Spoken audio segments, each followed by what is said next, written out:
What is going on, everybody? Happy Saturday to you all. We are back, baby. Let's go. Pew, pew, pew. I don't have any yeah. Sorry. Yeah, do I have anything? No. All I got is this.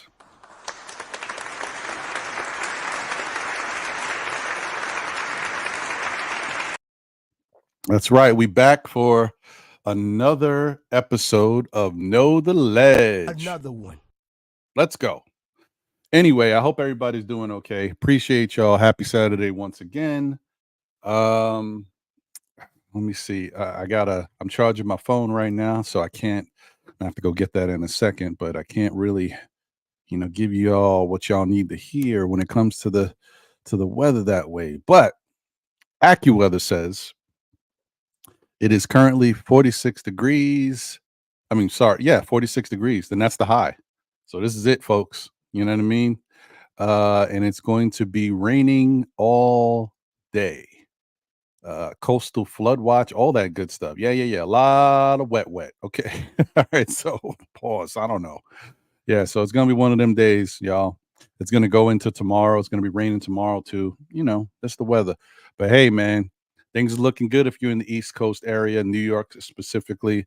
Tuesday 61, Wednesday 59. Thursday 69, Friday 68. Let's go, baby. We'll take it. Whoa, man. You know what? That deserves its own thing. You know what I mean? Shout out to the weather.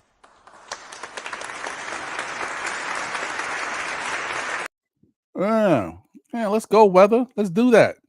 Let's do the damn thing, man. Don't forget, guys, tomorrow night. Well, actually, is it tonight? Yeah, it's tonight, Saturday. Yeah. The clocks will be going forward an hour, so don't get freaked out. Tomorrow you wake up and you're like, oh, I thought it was 6 and it's 7. Yeah, so things are changing. Spring is here, folks. Supposedly. All right, let me just do this. Make sure that I think the Wi-Fi is on. Apologies, guys. Let me cut this off. So if you lose me for a second, you know why.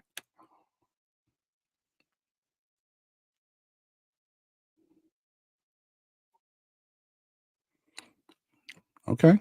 No change. Looks pretty good, pretty stable. Let me just check it on YouTube. Yeah. Okay. We're good. All right. Sometimes it works seamlessly when you switch from Wi-Fi to line, and sometimes it doesn't. But today's one of them days. I'll take it. Anyway, shout out to everybody. Thank you guys for tuning in as always. I appreciate y'all for being here and rocking.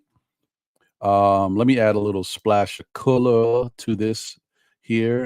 You know what I mean? Because where we at. You know where we at. Boom. There you go. Okay. Let's see who's in the chat. What we dealing with today? Sherwin is in the building. Good morning, Sherwin. Appreciate you. Thank you for being here as always. My guy Walter Blackman is in the building. Good to see you, Walter, as always. Happy Saturday. Hope you're doing well. Hope the family's doing well. Hope that new house. Well, I gotta stop saying new house. Now it's like you lived in it for a minute. It's not that new anymore, but it's still a new house. Hope that's treating you well. Um, oh, shout out to Walter Blackman. Thank you, brother. Thank you for the generous super chat. Appreciate you as always. Like I said before, guys, you don't have to donate. If you do, I appreciate it. Definitely helps. But most importantly, I just hope that you continue to show up and watch the shows and be here and support that way. That's really the most important thing. But if you're going to support, thank you so much for doing it. I definitely appreciate it. And especially in this case, Walter, thank you so much. As always, you've been a really good supporter and you've been in my corner for a minute, man. The ups and downs that you guys know, it is what it is. I told you all the stories, so it's another day. Oh, and also to any new supporters out there, if you do want to support the show, by all means, you know what I mean? Like we appreciate it if that's what you choose to do. But if you do choose to do that, please consider buying us a coffee. You know what I mean? I'll put the little thing in the chat. You have two ways of supporting through buy me a coffee if that's what you want to do. And let me pin that. A second. There you go. So it's pinned. So, excuse me. So if you want to support, you can click right there, that link. It takes you to a website. You put your information in, and you could just select, if you want to donate to Still Nick fans by buying us a coffee. And also, if you have your phone, let's say if you're watching on your computer, you see the little icon right here. I can't get my finger to do that. I always hate how these shows do that. How do they? Boom. Okay, something like that, right? Something over there, right? That icon up there, that little symbol with the coffee on it. You could put your phone up to it, right? Hit the camera on your phone. Put your phone up to it. It scans. Something pops up on your screen. You hit the link, and then you can go to buy me a coffee that way. If you're watching on your PC or something and you have your phone available. So yeah, that's pretty much it. But thank you guys once again. My guy Andios is in the building. What's good, Andios? NYK, salute. What's good? Appreciate you. Thank you for being here as always. Hope you're doing well. 713 Gamer is in the building. Fliggity, what's going on, brother? And of course, it would not be Fliggity if he didn't have something to say. He said, "What's the over under on him being late?" Thank you. So, what is the over under? How did it look today? Boom, baby, no lateness today. Let's go. Pew pew pew pew. Come on, man. I'm out here gunslinging. Pow. My guy Travel Vibes is in the building. Salute, Travel Vibes. Thank you for being here and rocking. Always a pleasure. Uh-oh. Uh-oh. Uh-oh. Mm-hmm. Mm-hmm. He's ready. Okay, Travel. I see it. Yeah, thank you. I hope I'm good right now. It sounds like I was good. All right. I gotta be a little bit more diligent. When you get comfortable sometimes, and I've been doing this 4 years now, you get a little comfortable sometimes, and things happen. So we gotta stay on our P's and Q's. Dwayne Dennis is in the building. Salute, Dwayne. Hope you're doing well. Good to see you. Jay from PR is in the building. Salute. Oh, wait. Did I say buy me a coffee, guys? I almost forgot. How can I start the show without going back to my norm, my morning cup of congestion? I mean, morning cup of Joe or Joanne, however you see it.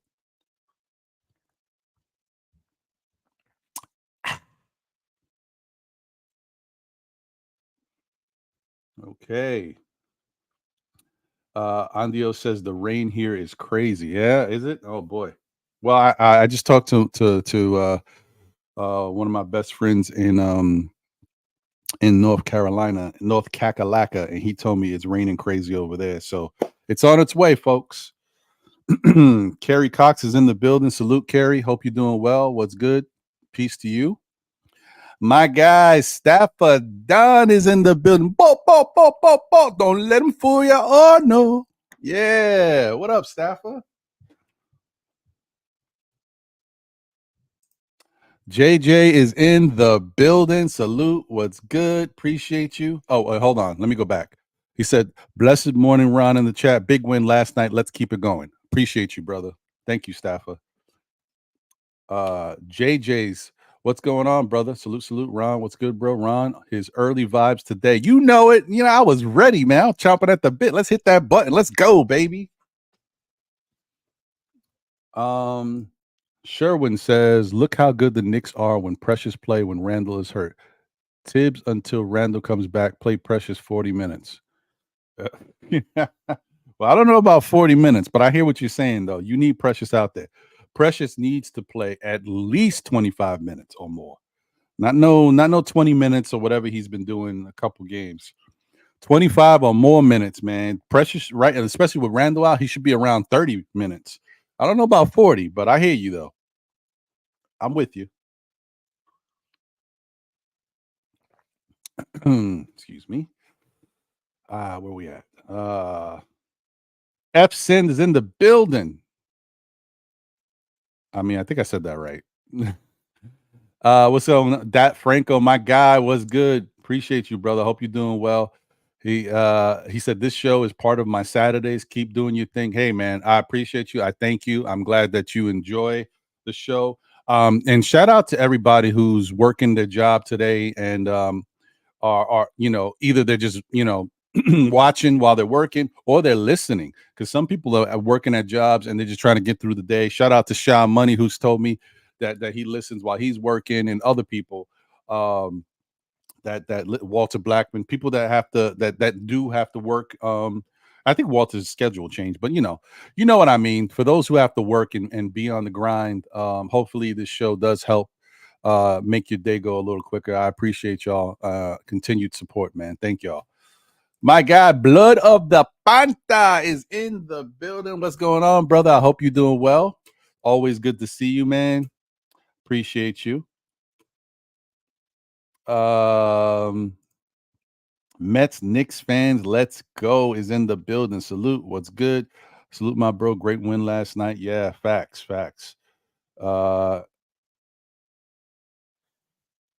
Okay. All right. He said it's to the right of our screen. I got you.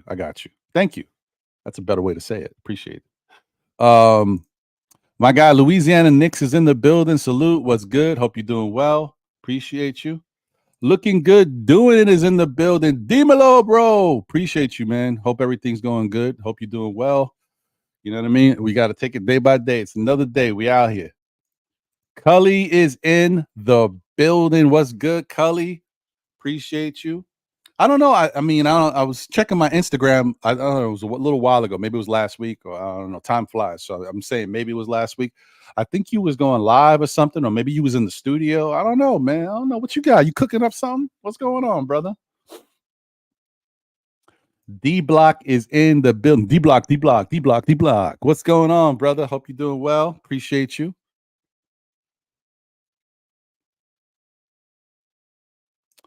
Lion of Judah is in the building. Salute, Lion of Judah. Thank you for being here. He said, Grand Rising, my brother Ron, in chat, and blessing to your families for their safety when they're out in the world because of the stupidity out there. Shalom and praises to the Most High. Same to you and yours, brother. I appreciate you as always. Thank you for tuning in.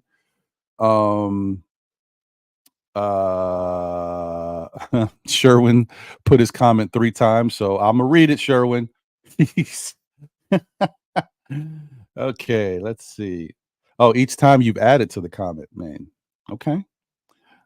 Nick fans who talk the nonsense about Mitch have 2 screws. Stop. Zion, KD, Joel Embiid, Julius Randle, Paul George, Gordon Hayward, and Bol have screws. Back up off Mitch with the nonsense. I got you. I hear you. Yeah, I mean, listen, that's what happens, man. You know, after a while, you get injured and get these surgeries and different things you're dealing with. Yeah, you might get some hardware in your body, but it's happened multiple times, and people just got to get through it. Thank you, brother. Thank you. Yeah. Okay, cool. He said, "Oh shoot, you pulled up, OG. I was drinking. I think I remember saying what up to you, but new video coming soon, like in a few weeks or so." All right, let's go, Cully. That's what I'm talking about, baby. Let them know, man. It's about time. Get some Cully music out there. Always, my brother. Always. All right. So let's do this, guys. Let me put this link out there. Boom. Let's hit the intro and get into all things Knicks. There's a lot of stuff going on, some positive things, finally, some good news. Yeah, man, and we'll chop it up. We'll get into it. So yeah, I'm excited, man, for things to come. So, hopefully things, the basketball gods, listen, have calmed down with us, man. Come on, we need a break. All right, let's chop it up right after this.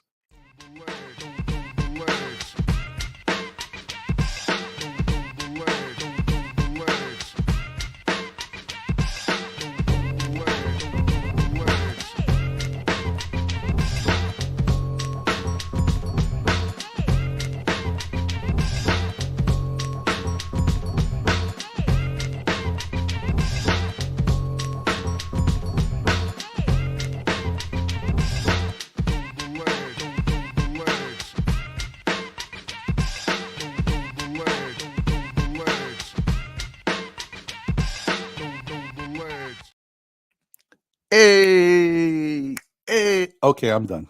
All right, we back, baby. Let's go. Appreciate you guys. Definitely thank you for being here and watching. We've got people tuned in on YouTube. We got people tuned in on Facebook. We've got people tuned in on Twitter or X, whatever you want to call it. Thank you guys for viewing. Please smash that like button and show your love for the show. I know some of you, not used to that like button. If you're not sure what it looks like, it looks a little something like this.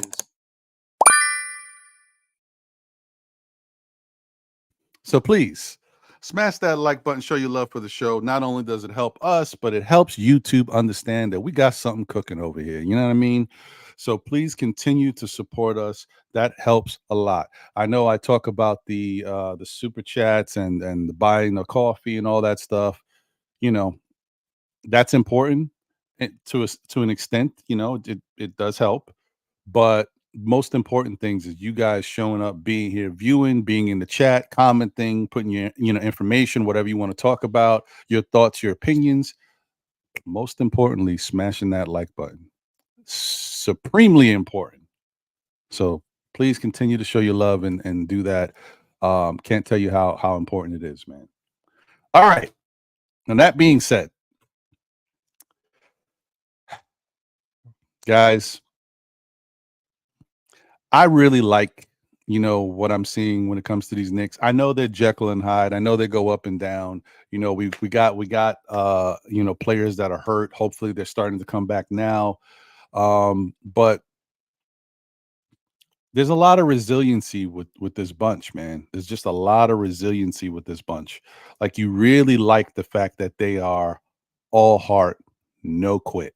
You know what I mean? No matter what they're going up against, they go out there and there was times. Listen, they're not perfect. There's sometimes that I've criticized and talked about how the Knicks start off flat. They go out in these games and they just don't come with their A effort. But I will say, since having Jalen Brunson here in his second season, since having Josh Hart here for now a full season, since getting Donte DiVincenzo here, and the addition, I'm gonna throw Precious Achua in there too, and iHeart, stepping up his role and stuff like that. Since all of that started happening, the Knicks take less quarters off. You know what I mean? They're not perfect. It still happens here and there, but there's less of that happening now. Like the Knicks have a little bit more of we got to go get it attitude. And it's great to see, man, because and also the other thing is I want to say is when the Knicks do something and we point it out, we got to be fair about it. If the Knicks lose a game and they're shooting well and they're playing defense, but they're allowing a team to kind of blow them out in a quarter or two, that's effort, right? Because if they're shooting well and they're playing defense, pretty well, and then at the end of the game they turn it up, that's effort. That shows you it's effort, right?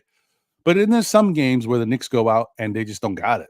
They can be playing defense, but this is the NBA and people are going to find ways to score. You can stop them here and there, but you can't stop everybody. And they just don't got it. They don't have their shot. They've turned into more of a jump shooting team now because of all these guys that shoot on the team. And sometimes they didn't got it. The whole team. Those are the games that you kind of like, you're disappointed, but you're like, what are we gonna do? I mean, if you shoot 30%, like that's tough. That's hard to win like that. So I don't make a big deal about those games. It's the games where you are shooting well, like guys do have a shot when they get a shot. You're moving the ball somewhat well, but the effort's just not there. And I say all that to say, last night against the Orlando Magic, the effort was there. A statement was made. You know what I mean? Because the last time the Knicks played, Orlando was feeling themselves. You know what I mean? They were out there, they were cooking, they were having their way with us. Paulo Banchero was getting busy. He was feeling himself out there. The Knick at the end of the game when the Knick fans started to leave, he's like waving them goodbye. You know what I mean? He was giving them the peace sign, deuces. You know what I mean? So yeah, I don't think the Knicks like that. Yeah, I don't think the Knicks like that at all, guys. I think the Knicks saw what was happening and they said to themselves, "Mm-mm." Sorry, I didn't mean to click that. I think they said to themselves, "Mm-mm, nah, this ain't it. Y'all coming up in the world, y'all getting better, but this ain't it." Um, and I think that it was really nice to see the Knicks really put the screws to Orlando.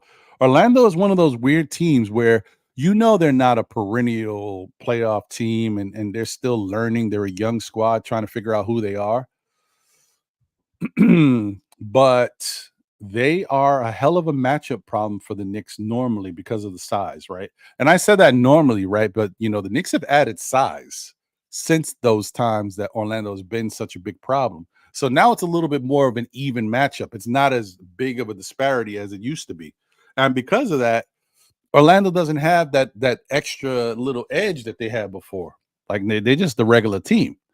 It's all about who plays better on a given night.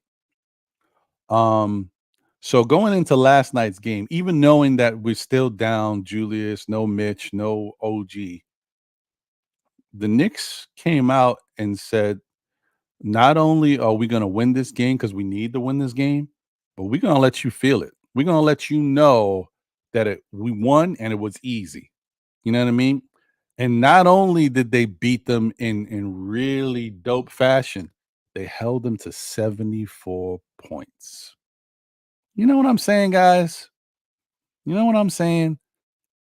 98-74. This is what I'm talking about, Knicks. That's see, these are the type of games. I don't know if you guys remember. I said this uh almost a month ago or something. I said something about the next time we play Orlando, or when we play Orlando, we're gonna have to, you know, make a statement. I don't know if I said it in those words or I said it differently, but the point was when I saw when it must have been right after that game. When I saw how they were acting in that game, I was like, "Nah, the Knicks can't let this go," because it just they clowning. They out here. It kind of reminded me of watching like the old Cavaliers teams or the Miami Heat teams when LeBron and them would be dancing on the sidelines and doing their thing. Like I'm like, All right, calm down." I just didn't like the way Orlando was moving, especially because they haven't won anything. They haven't shown that they really belong yet to be doing all that. Mm-mm. That wasn't warranted. I wasn't feeling it.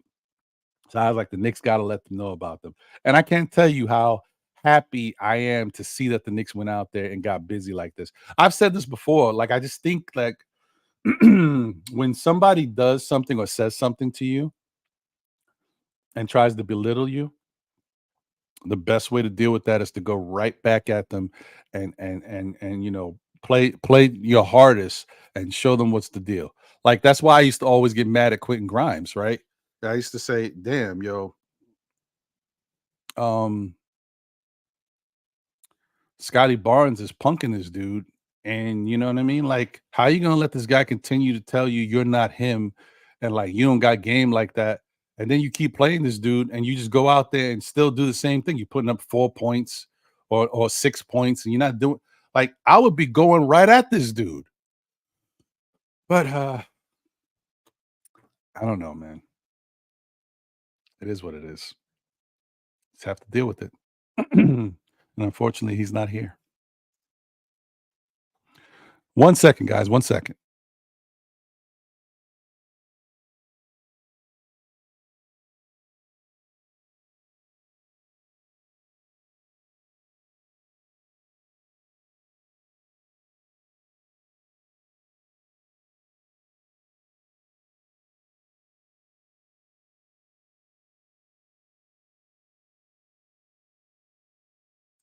Sorry, guys.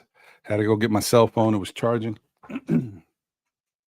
Okay, so yeah, it was definitely a nice statement win for these Knicks.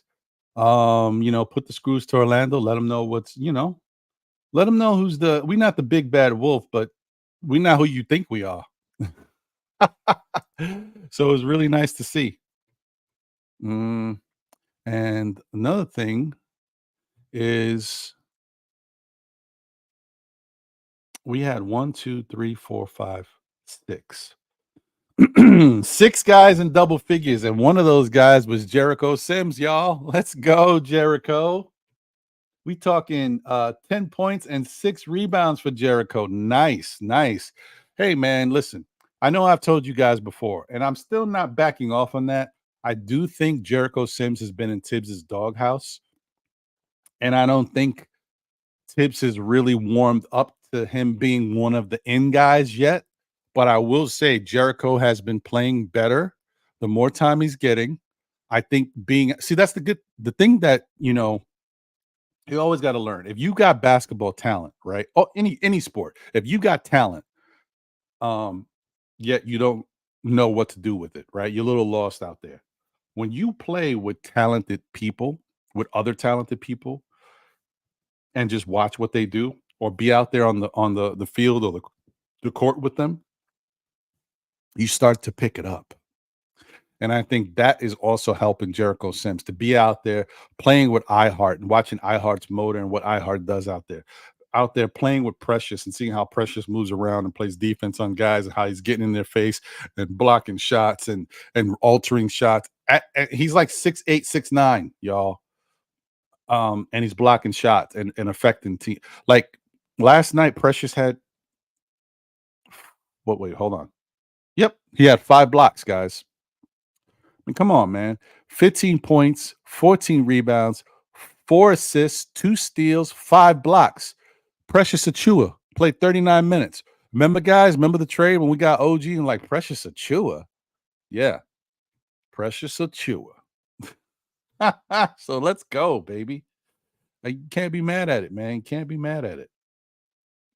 Wait, did I say? Hold on. Am I tripping?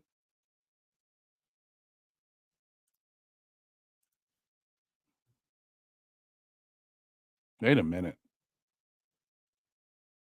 Oh, yeah, I am tripping. I saw the wrong thing, guys. No, see, I hate this thing sometimes. I don't even want to look at that. I don't believe in it, so I don't really want to look at it. I apologize, guys. We didn't have 6 guys in double figures. We had 5. And Jericho did not have 10 points. His plus or minus was 10. Sorry. I hate it's right next to the points and throws me off. No, he had 2 points. That's more Jericho Sims like. Anyway, but he did have 6 rebounds. And Precious's numbers are those 15, 14, 4, 2, and 5. Very nice from Precious. Josh Hart just doing what Josh Hart does. You know what I mean? Josh Hart just does whatever he can do on a given night.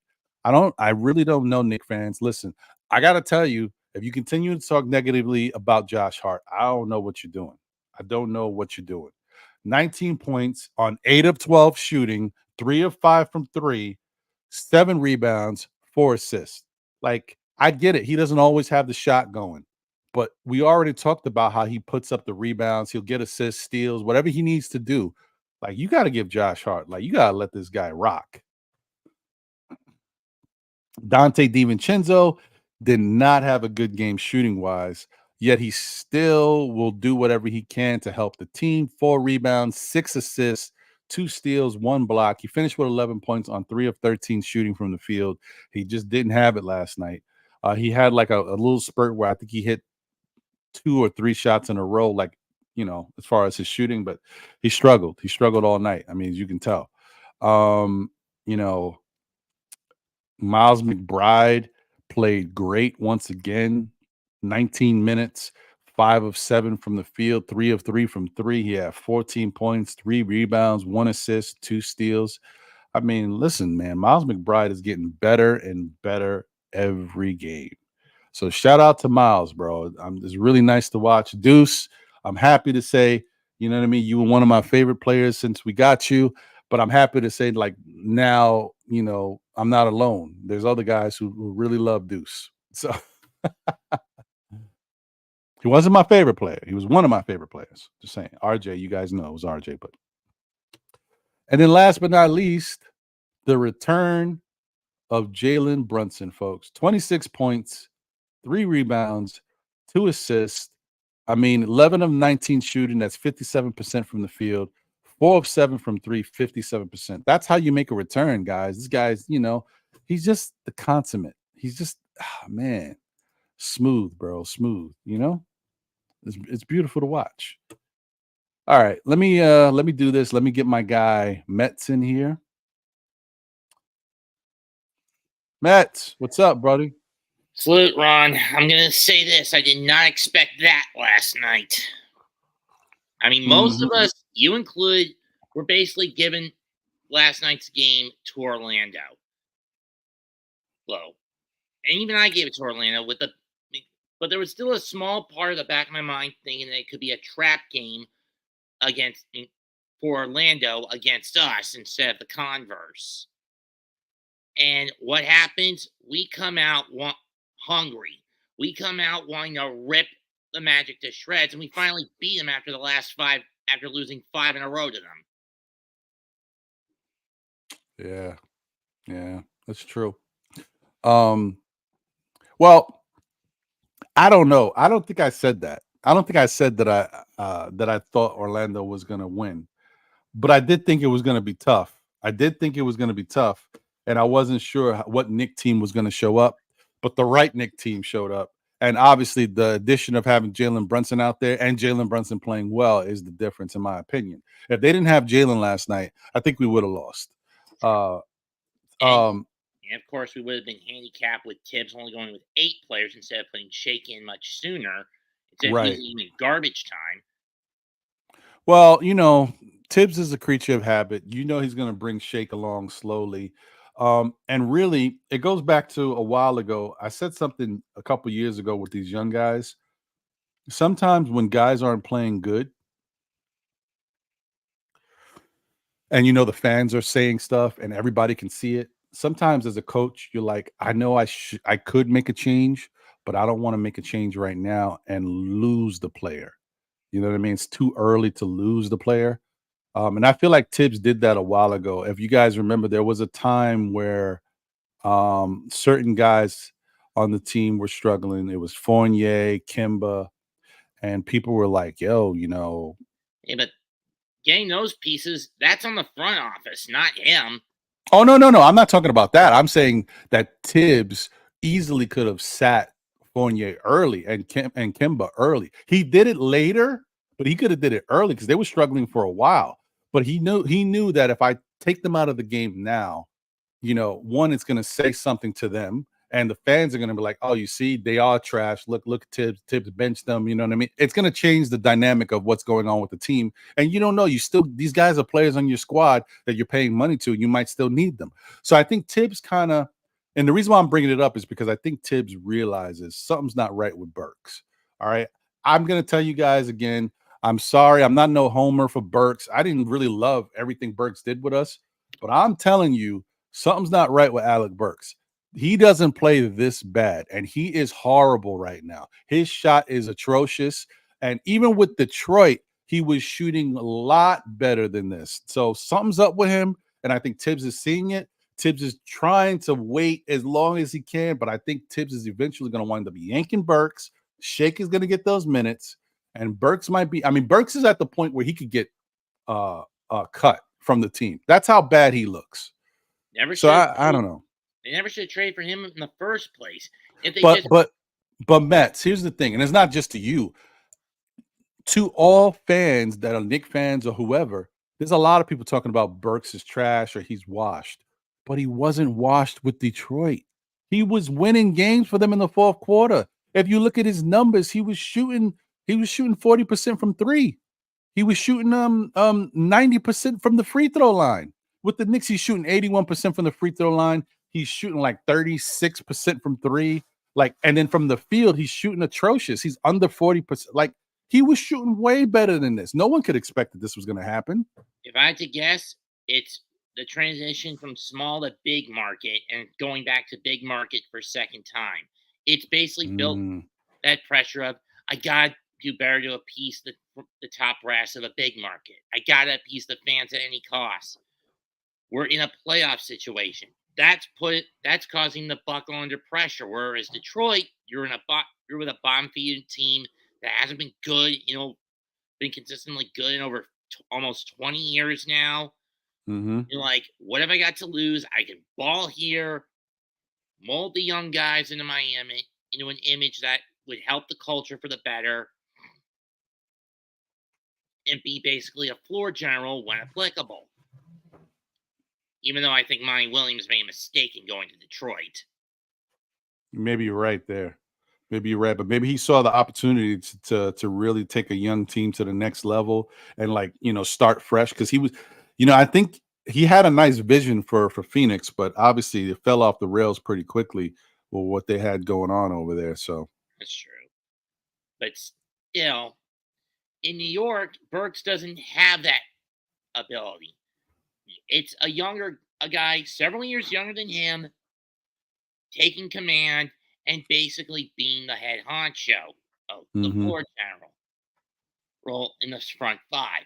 He's now in the back 4 or 5, and he can't even get anything going, and it's putting a lot of pressure on him.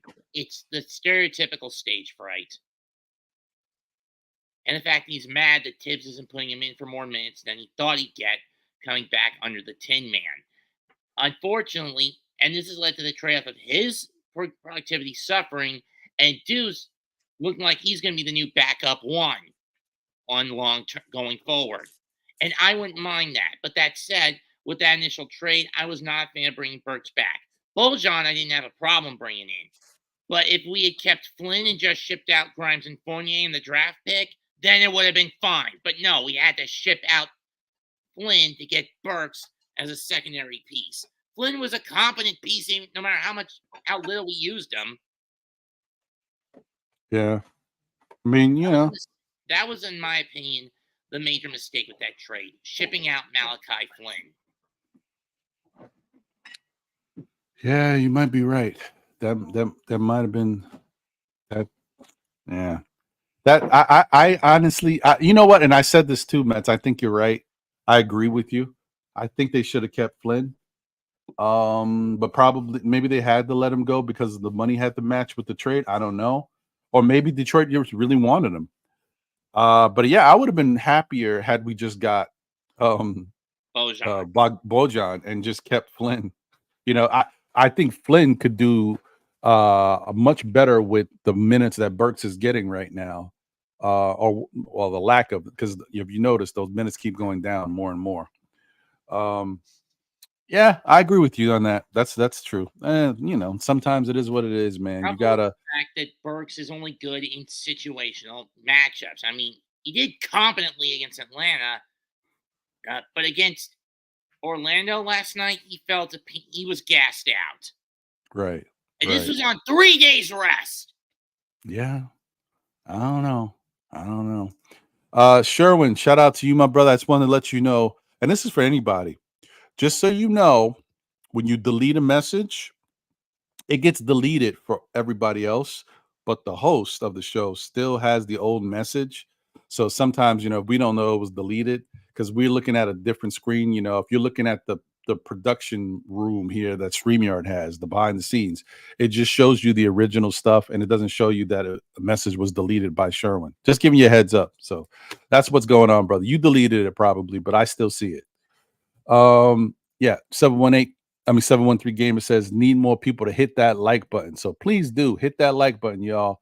Shout out to get 30 million of Burks and Bogdan's expiring contracts. Flynn was a free agent, can't re-sign him. Who's that? Sherwin and was giving some reasons as to why, and Jabroni Z are giving reasons as to why we had to get rid of Flynn. I see. Okay. Well, like I said, it makes sense. Shout out to Kareem Grant. What's good, twin? Appreciate you, my brother. Hope you're doing well. Margaret Edwards is in the building. What's going on, Margaret? Hope you're doing good. Good to see you. Big task at hand is in the building. Salute.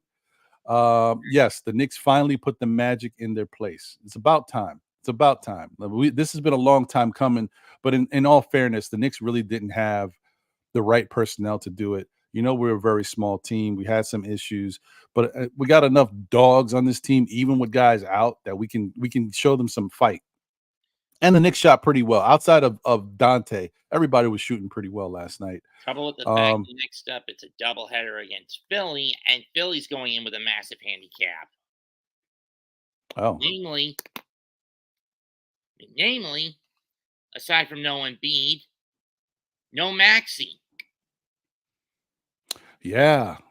Listen, I mean, No, hey, with a 1 we'll week, take it. We'll take it. Grant, he might be back since it'll be exactly a week. Since isn't concussion protocol all about a full week in all I sports? think it is. It is. But then the other thing is, even after the protocol, you still got to be examined. If you don't, if you feel like you got some cobwebs up there that still got to shake loose, you never know. He might sit another game. He might be back for. I think he'll definitely be back for. I think he'll be back for the Tuesday game, Fair enough. but he could be back for tomorrow's game. We'll see. That Um, will be a difficult one to see. yeah. Dripmore is in the building. Salute. What's good? Appreciate you, my brother. Hope you are doing well. Let's see. And then he is, I guess you guys don't know, Dripmore is the preferred barber of Still Knicks fans and the Knicks community. Let's go. My guy, Boulevard 73, a member of the channel, is in the building. What's good? That's right. One half of the 718 boys is in the building.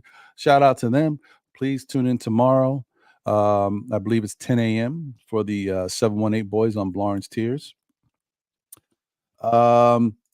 The Art Man, formerly known as Steve. Thank you for the generous super chat, my brother. I appreciate you as always. He says, Morning, Ron. You know what's glaring? What Precious is doing is what Tibbs wanted Obi to do, the way he's playing. You can now play him next to Randall. He fills a void on the court. Good job, Leon. That's I true. mean, that's a fact. Precious is doing the one thing that Obi couldn't do, being a versatile backup power forward. He gets the boards, he gets inside, puts it up and in, doesn't showboat for flashy dunks. And while he's not good at hitting the threes, defensively, he is a beast. Yeah, that's Something I true. did not expect from Achua when we got That's him. right. Listen, man, but that's the whole thing, guys. And you as well, Mets. Like first round talent. It's there's something there. There's something there, and whatever that's there, that's what's helping Precious do what Precious is doing because he has a little extra fire, a little extra motor that's allowing him to go out there and just do what he's doing. I mean, taking on like he's getting the assignment of taking on usually the best player on the opposing team right now while guys are out. That's a hell of a compliment to what he's doing and the fact that he's been holding his own. I mean, it's a little tougher against smaller guards, but against people of his size or a little bigger, he's been able to hold his own and make it a little tough for these guys. So shout out to Precious. Now, Miami let him go when they drafted him. I'll never figure out. Yeah, I mean, he definitely, isn't that crazy? He definitely fits Miami's style of play. That's kind of wild. I don't know how they let him go. Shout out to Animal Lex. He said these two Philly games might be L's if we don't get our guys back. Well, hey, listen, Animal Lex, not for nothing, bro. Last time we played Philly, we beat them. They had and we didn't have our guys. The same guys that played last night is the same guys we had against Philly when we beat them the last time. Yeah, but And now as Mets was saying, they might not even have Maxey. So I think we're probably in a better position. But on the other hand, let's use two games that have been that I see as rather comparisons. The Knicks Sixer game coming out of the All-Star break, where the Knicks were up 26 and nearly coughed it up, only to put some distance back on the Sixers again. And by the time the game ended, we won by like what, 12? Something around there. And then last night, Pelicans had a lead as big as 32. Without Maxey and Embiid on the Sixers' end, they fought back, got within 5, only to lose by 8. Right. This Correct. is a team that loves to fight from underneath. They'll get close but never win. But this is a team that will come at you hard if you've got a 24 or more point lead going in a half, around a 20 plus lead coming out of the half. and they'll try, and they're gonna come at you full guns blazing, engines fired. Yeah. Well, I mean, listen, Philly, like Nick Nurse, I don't know what anybody thinks. Nick Nurse is a good coach. He knows what he's doing. And he's trying to build a camaraderie, a new culture over there in Philly, and galvanize those guys. I don't know if you guys saw, there was a video, they were showing it on something on social media. I don't know what it was, but they held a practice at Buddy Hield's house. Buddy Hield's the newest member of the Sixers, and one that also, not only is it good team building and bonding for them, it also gets them acclimated with Buddy Hield. It allows him to open up his doors to them. I mean, this guy's got a full basketball court at his crib. So Rich players. Yeah, exactly. So it's pretty dope. King Imbert is in the building. Salute. What's good? Appreciate you. Hope you're doing well. Yeah, and that's another thing. That's a good point. Big task at hand. What's good, brother? Josh is not afraid to shoot the ball. He's starting to get more comfortable. Because it also helps that it's been starting to go in. So, and remember, that's the thing about Josh. The reason why I like Josh Hart so much when we got him is because I knew that Josh could do a little bit of everything. Well, when we got him, that first second half of the season, whatever, he was showing he could do a little bit of everything. This season, he started off and he couldn't shoot for whatever reason. But I don't think Josh is the best shooter in the world, but he's not horrible the way he's been. So sometimes confidence helps with him too. One thing I do know about him is that he's the type of player that every team should have on their team. A Josh Hart type. You need it. You got to be careful with these good, competent at everything, lacking in no departments players. They can get a little full of themselves. I mean, I don't mind having a player who's a jack of all trades and a master of none, but when he gets into that mindset that he's got to do everything, you got to rein him in. I'm picking up what you're putting down, Mets. I'm seeing what you're saying there. Okay.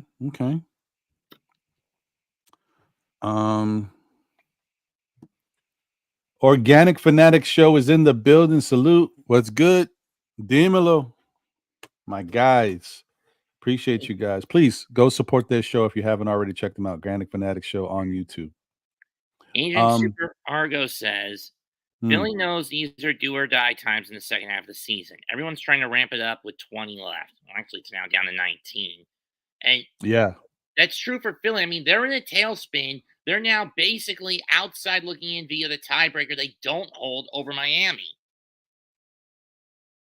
That's true. That's just for the 6th spot. That is true. You're not wrong there. That is true. People are starting to ramp up. So time is flying, guys. I was looking at the schedule. It's right around the corner. I mean, April, you only got some games into the first half of April, and then that's it. It's playoff time. So it's right around the corner. Shout out. Gotta hold their clip. I mean, maybe at best, wait for Milwaukee or Cleveland to slip up and you can sneak past them for the 3 spot. But at the moment, best to hold on to that 4th spot at any and all costs and slip to the 5 at worst. Right. Agreed. Yeah. I mean, that makes sense. I'm with you there. I still think the Knicks might be able to make some ground and sneak into that 3rd spot. But it would require them to go on a run. And I feel like they have a run in them. Because either the Bucks or the Cavs to slip up. Right. Which can happen. We'll see. But between the two, I think it's more likely that the Bucks slip up because when they fired their coach for Doc, in January, I was asking myself, just why? You have a good season. You're top of the Central. Why get rid of him and replace him with a guy who's known to only do good in short term? And the only reason he won the 08 title is because he had a super team in Boston.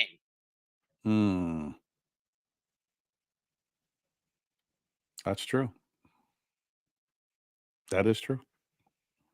I mean, listen, man. People, yeah. It's how the cookie crumbles. All we can do is look at it and say, hey, hope our team is able to compete and stay afloat when it comes to these matchups. Lion of Judah, shout out to you. He said, Ron, you're right.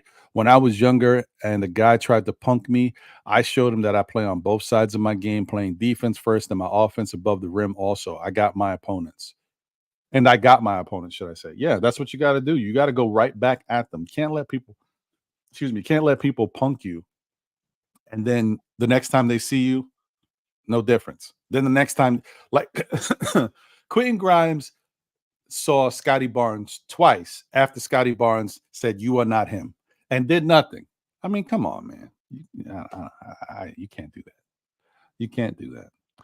Shout out to prior to it. What'd you say? Since or prior to the trade? Oh, prior to the trade with the Knicks. Oh. With the Knicks, we played Toronto twice, and he didn't do nothing against Scotty Barnes. I'm like, come on, you can't do that. Shout out to my guy Jigga Man Porto. What's good? Morning Brew Sports is in the building. Salute as always, brothers. Appreciate you guys, man. Jigga, are you still in Florida, or are you guys on your way back and all that good stuff? I mean, for you could actually have an extended stay that you got fam. So, hope you guys are doing well. The Yankee coverage has been pretty dope watching you guys do your thing. And I'm glad you guys got a chance to link up with my guy Double A and go watch the game together. That looked like you guys had a good time, so that's dope. Shout out to Double A too, by the way. He's not out here today, but wherever he is, appreciate you, brother.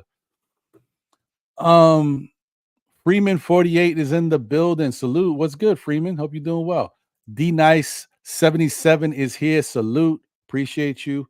Let me see who else we got here in the building. Just saying quick what's up to everybody. Walter White is in the building.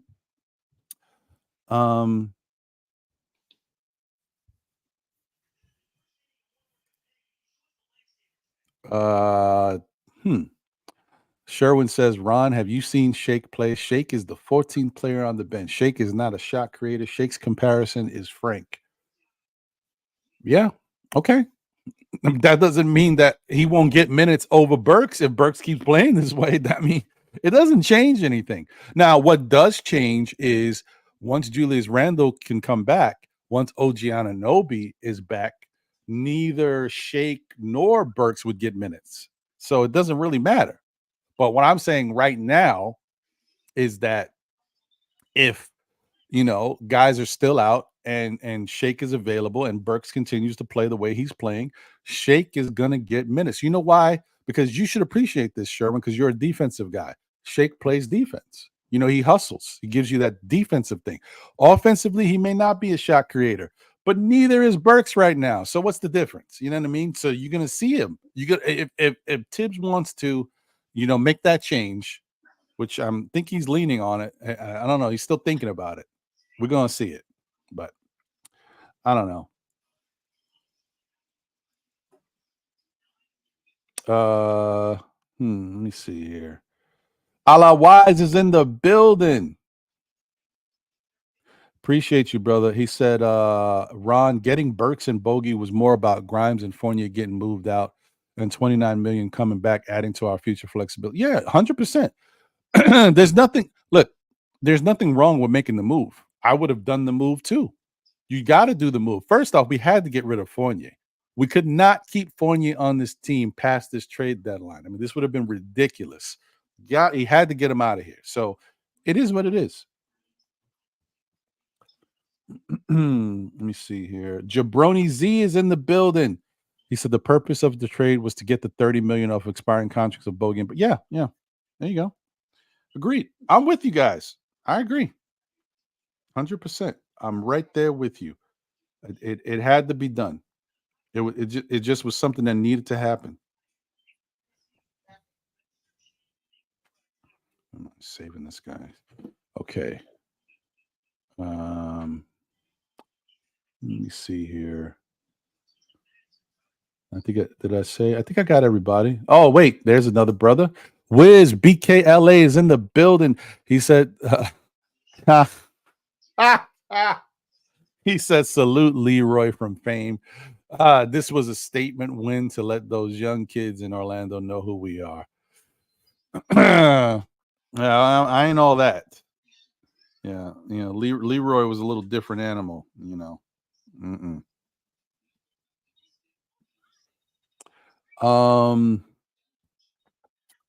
Agent Super Argo, appreciate you. Salute to you, my brother. I know. I think Mets already read that. Hot Grabber 718 is in the building. Precious got traded for Kyle Lowry.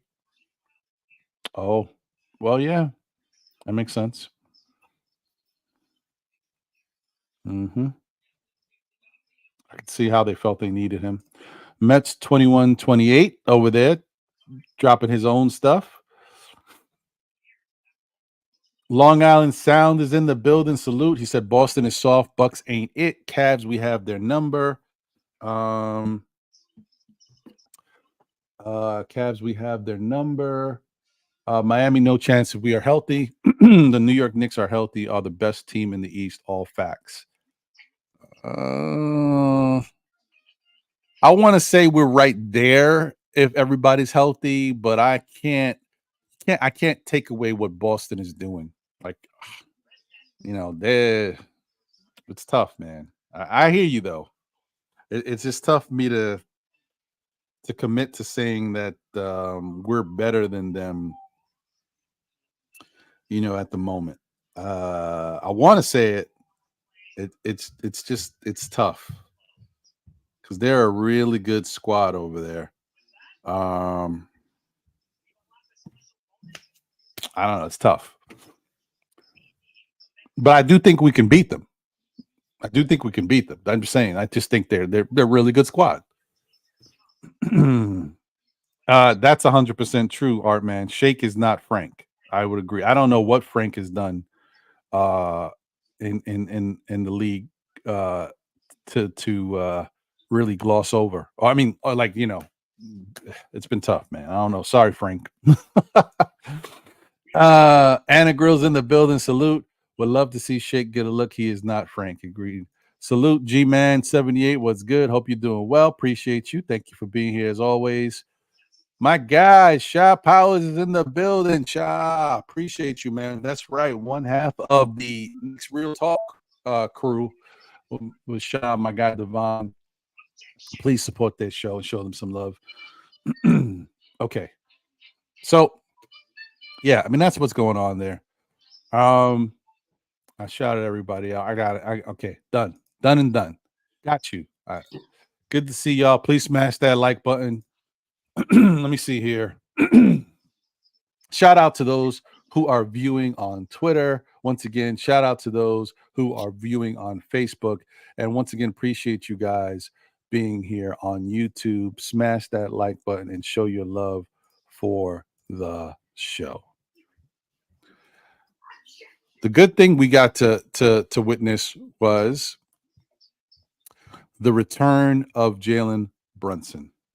You know what I mean? Like, that was very nice to see. I wasn't sure he was going to play last night. I know they would say it was a possibility. He's day to day. And he looked really good considering that, he was out with that contusion on the knee.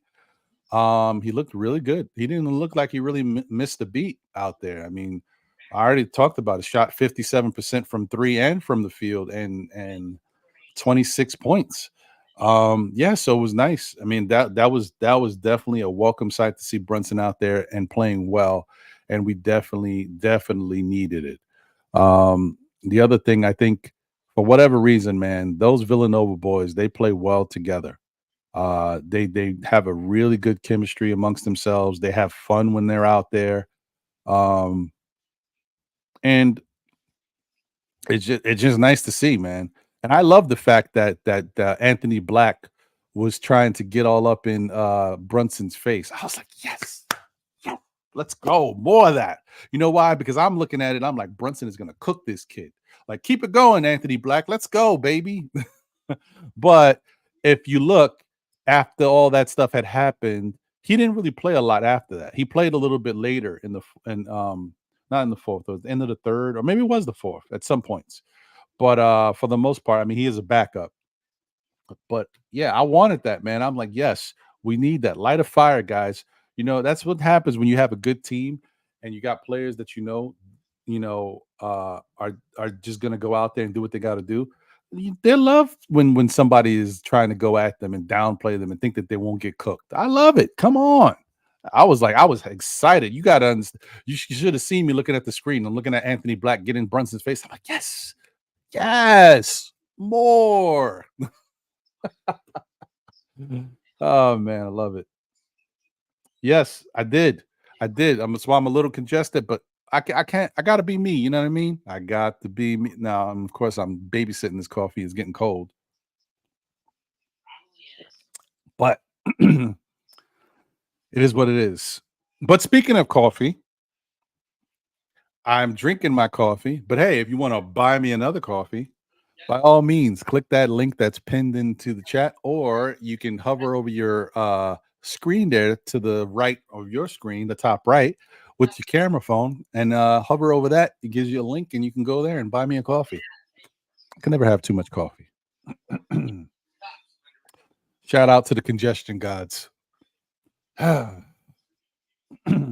David Smith is in the building. Shout out to you, brother. He said holding the Magic to 74 points, quite an accomplishment. Facts, 100%. I agree. Oh, and I can't say enough about Deuce, man. I got Deuce, man. I mean, I know people joke about it all the time, like, oh man, they need to start calling Deuce Trey because he's knocking down these trays.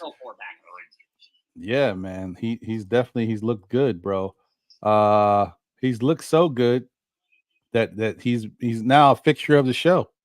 Now I had to add him to the show in this way. Took the Deuce to the tray. Yeah, let's go. You seen the follow through? I mean the follow through? See how sweet that was? Once again. Took the Deuce to the tray.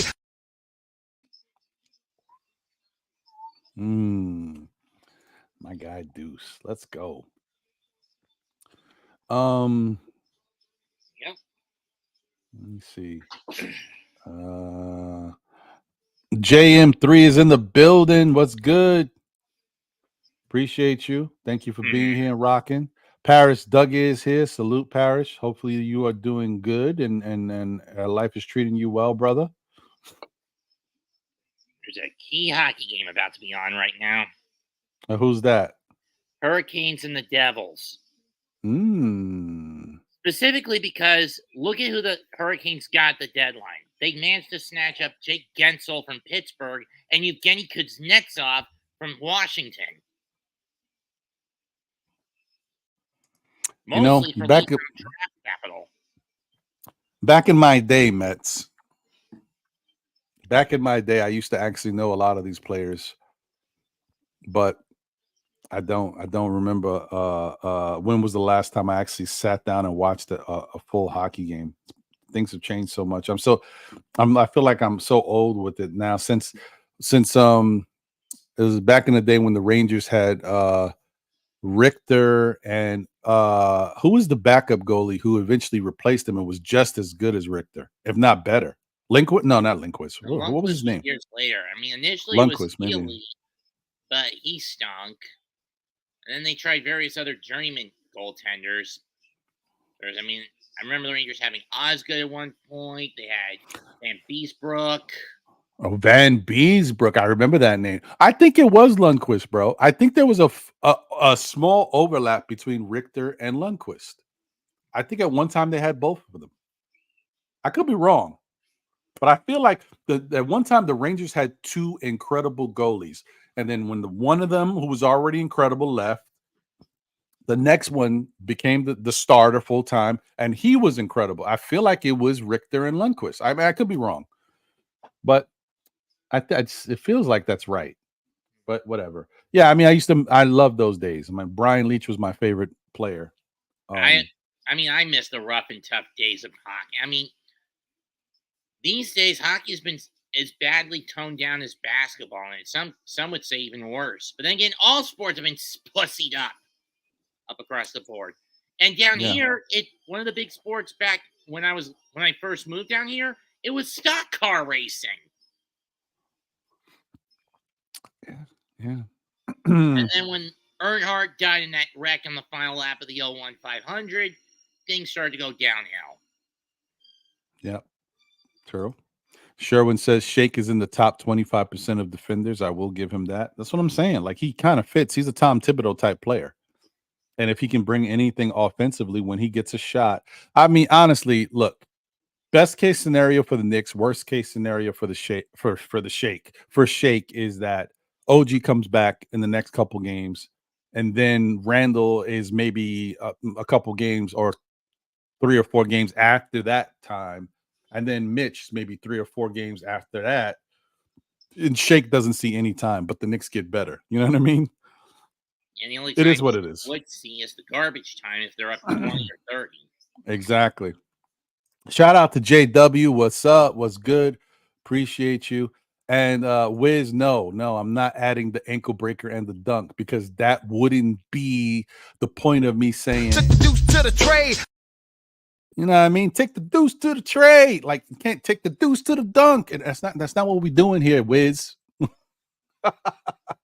Especially when Deuce doesn't really dunk all that much anymore. But when he does, it is pretty impressive. That dunk he did the other day with I don't know about his handle. I don't know what's the deal with the one-handed dribbling. It's working, but what happened to the, crossover with the two hands to break him down with, he's got this one-handed crossover thing. It's working. It's just different. Yeah, that's what I'm talking about, G-Man. Can't forget the classics, brother. Can't forget the classics. Best value contracts in the league are Sims and Deuce. Seriously, Parrish Duggar?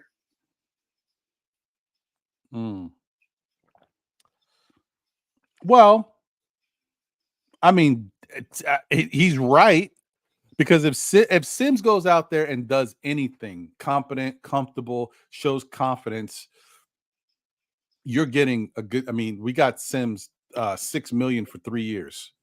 That's a good damn deal. I think, was it $6 million for 3 years or $6 million for 2 years? I think he's either making $2 or $3 million per year. Either way, that's great, right? And then Deuce is getting $3 million, almost 4, 3.5 or something per year. That is really budget friendly. So, and technically, he's right. Parrish is right. Those are good contracts, and if you can get production out of them, even better. And that's one of the things, like I'm saying, going into next season, Knicks have some question marks as to who they can bring back. It might be tough to bring back iHeart, but I got to tell you, the Knicks, in my opinion, cannot let Precious Achiuwa go. Precious is a value contract type pickup. So they better figure out a way to allocate some money for Precious. To me, it's this. If you got the money to be able to bring iHeart back, then you bring iHeart back, and you got to let Precious go. That's obvious, right? But if you can't bring iHeart back, you better bring back Precious, because I don't know if you can get that type of production, and you're not going to have to pay Precious a whole lot of money. Like, you should be bringing back Precious, and he would love to be here. You guys saw, he's like a dream come true for him. You saw what he said last night after the game. Like, he loves being here playing for his hometown team. This is dope. Well, I mean, if there's one bad Knick call that I'm glad fell through in the last decade, it was signing Lamar Odom, who was on crack. Yeah, Lamar Odom had some times, man. He was dealing with some things. But you know what? As a player, I definitely respected his game. I respected his enthusiasm when he was out there. As he got a little older and got more vices and bad things that were happening, yeah, it changed who he was. But he at one point, Lamar was the dude. At one point. Yeah, but and besides, we all knew he never wanted to leave LA anyway. Lundqvist, Long Island Sound said Yaromir Yager. Yeah, he was good. Spelled it wrong, Sound. He did, but I knew he was. See, that's how you know I was. And back in my day, I was into hockey because I knew who he was talking about. He retired Penguin. Yeah. Sherwin said Deuce had a killer step back in college. I know, and that's why I was hoping we were going to see more of it in the NBA. He shows it once in the blue, but he don't really lean on it, and he really could lean on it, man. Put that back in your back pocket and just go. Heard this kid. I don't watch a lot of hockey nowadays with my TV set up. Oh, Cam from the Kickback is in the building. Salute. What's good? Appreciate you. He said, "What's the word? Knicks looked good last night. Happy we got the dub." Much needed for many reasons. Precious hooping, double, and 5 blocks. Love it. Yeah, man. He's looking great. Johnny Davis is in the building. What up? Salute to you, my brother. D Coolest is in the building. Salute. He said it was effective though, Ron. I can't front. You know what I mean? That's what I'm talking about. And Grill 1. Precious is getting re-signed. Burks and Bogey will help pay for him, and maybe iHeart. Precious, yes. iHeart, that's up in the air. The expiring contracts of Burke and Bojan will compensate collectively for that. Cam said, will we be able to keep Precious and iHeart? No. Now, we could if the Knicks were finished. Like, say this Knicks team goes on, we get everybody back healthy, and they go crazy, and we win the championship. I know. Everybody's like, oh, no, that'd be the best case scenario. Yes, it would. If something like that happened, or if the Knicks made the finals, maybe the Knicks say this team is good enough. We can rock with this team. And the Knicks could figure out a way to keep both of those guys, right? For at least because year. Right. Well, but because we know that the Knicks feel like they still want to go get one more guy, there's no way they can keep Precious and iHeart because they need to have money available so they can go get one of these other guys somehow by trade. You know, they have to have some type of flexibility. They just can't keep bringing these guys back and taking on more contracts. Plus, you also want to have flexibility to re-sign Brunson or Randall if they opt out or whatever the hell is going to happen with that after next year. I don't know. It was it was a case in point in the opposite direction when you look at the Knicks from the time Isaiah Thomas was the front head honcho on the front, where he was basically gypping this team by splurging away draft picks in bad trades for basically washed up players that didn't pan out now because they succumbed to the pressure and just didn't really fit the Knick culture. I mean, for those who don't believe me, let's run down the guys Thomas passed up on. Amari Stoudemire, Nick Collison, Iggy, Rajon, LaMarcus Aldridge, a healthy Joakim Noah.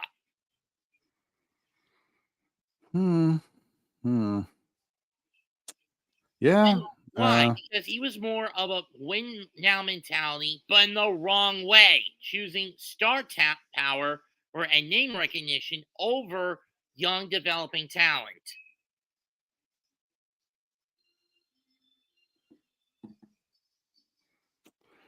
It's tough, Mets. That's it's tough. I hear you. I see where you're going. It's tough, bro. Like, you know, it's one of those things, man. Like, let's just be happy we're in a much better time frame now, and things are going in the right direction. I hear you though. I'm just saying that those scars have not healed in my brain. I got you. That you should be on a episode of Knicks and Bruises with Tony Crow and let all your Knicks and Bruises out because that's what that show is for, and I'm sure you got a lot of them. Shout out to Carlton Thomas. What's good? Appreciate you. Thank you for being here. He says, salute, Ron. Great win last night. Hope OG and JR can play with the team the next 2 games. It'd be great. I know. Listen, let me tell you something. OG, I think I have a feeling that OG is going to play tomorrow.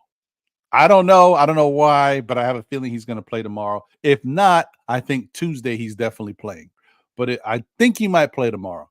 But I'll tell you one thing. If Julius Randle could have played last night, he would have. Julius looks like he is ready. He's doing his little innuendos with his family. He's talking. He's basically saying that, like, he mentally he wants to be out there right now. So I know it's killing him to not be ready to play. Shout out to Paris Dugga. Appreciate you, my brother, as always. $6 million for 3 years for production from end of the bench spot starters. Yeah. I see the value of getting these guys to come in and step up and contribute, and we're still in a position where we can win games. That is huge. That is definitely huge, Parrish. That's a good point. Shout out to my guy Keyshawn in the building. What's good, Keyshawn? I appreciate you. Thank you for being here and rocking as always. Hey, Ivory 10 is in the building. Salute, Ivory. Hope you're doing good. Said for the Knicks to realize their true potential, they're going to need a shooting guard who can create for others and score at the rim. Donte shooting awful from the field. Well, it's true. And I think, in fairness to Donte, Donte is tired. Donte is one of those guys who works hard, and he has been doing a lot to help carry this team, especially when Brunson has been out. His overall, go ahead, Mets. And the double-edged sword is starting to rear its blade through his flesh, so to speak. I see.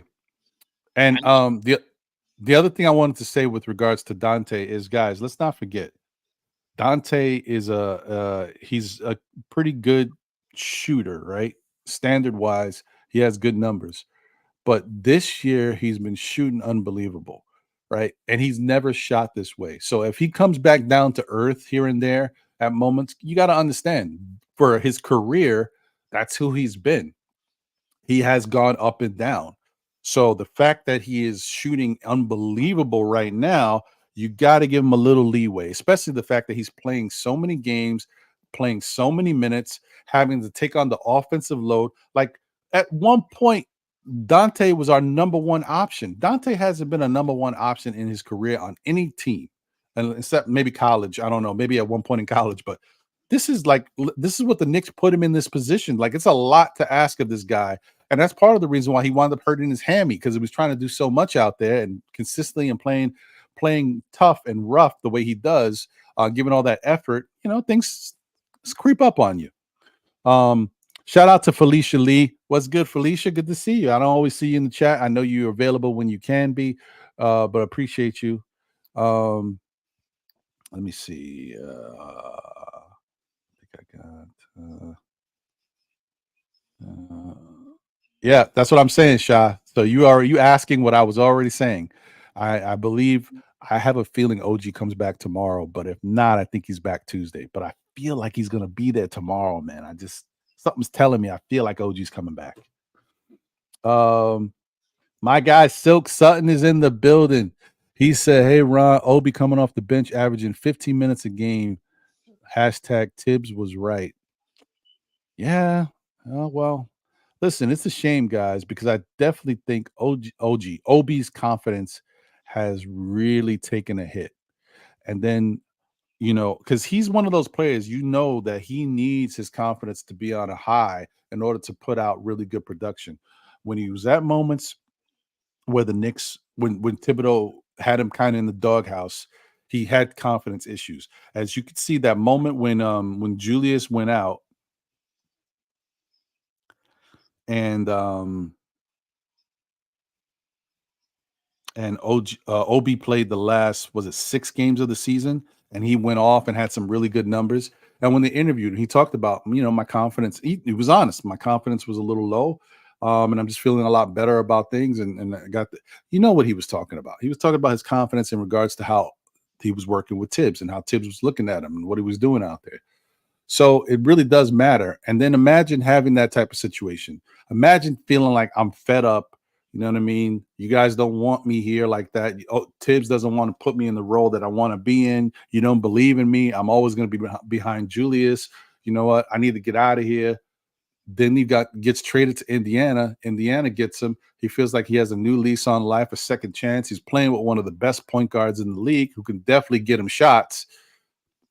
And then all of a sudden, you go from then you go from starting to being a bench player to getting spot minutes here and there. And then, at least he's getting 15 minutes, but that's got to take a toll on your confidence over there as well. And they're a young team. And he went to another coach who is a Tibbs type of coach. He's not Tibbs, but he's a Tibbs type of coach. Like, that's just not a good fit for him either over there. He needs a coach that's going to let him be free flowing and play and just go out there and do his thing. And maybe just not be so much of a disciplinarian on him, I guess. I don't know. But sucks for Obi right now.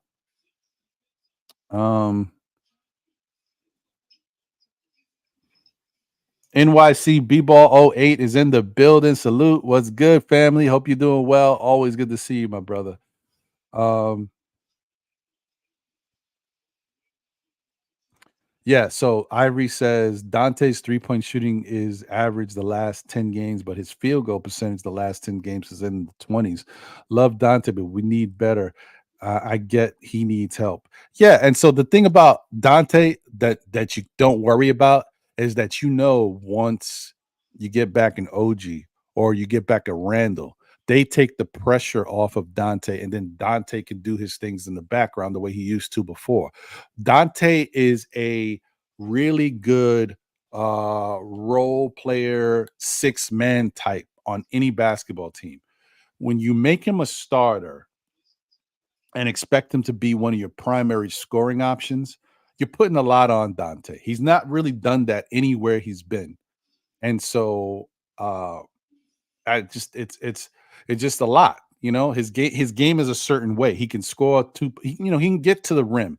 He can score a two-point shot here and there, but he's a three-point shooter. That's his main thing. That's what he does. So forcing him to do other things that are kind of out of his comfort zone, this is what happens. And that goes to anything that we see on this Knick team. When you put guys in situations where they're out of their comfort zone, especially at if life has changed, like Alec Burks should not be bringing up the ball and distributing. He's not a point guard to me, especially not now.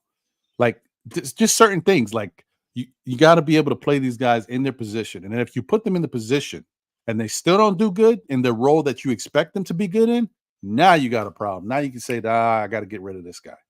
That's what I'm saying. Let me see here. Freeman says, I'm excited for the team to be full strength. I hear you. Anagrill says, that's a very important point. Tibbs pressure makes you mentally strong or it breaks you. Yeah. Like Obi, Yeah. it cracked him. Yeah. Yeah. Obi's got a lot of cracks right now. He can kind of repair that stuff and seal it up. But right now he doesn't have the answers. Oh, yeah. Felicia, really good point. Once Indiana got Pascal Siakam, Obi was done. Yeah, that was it. It was a wrap. And that's a shame. Because they knew that in the long term, in hindsight, it was a mistake to get Obi. Sure, he's good on the three, and he's got flashy dunks. But that comes at the trade-off of every other aspect of his game.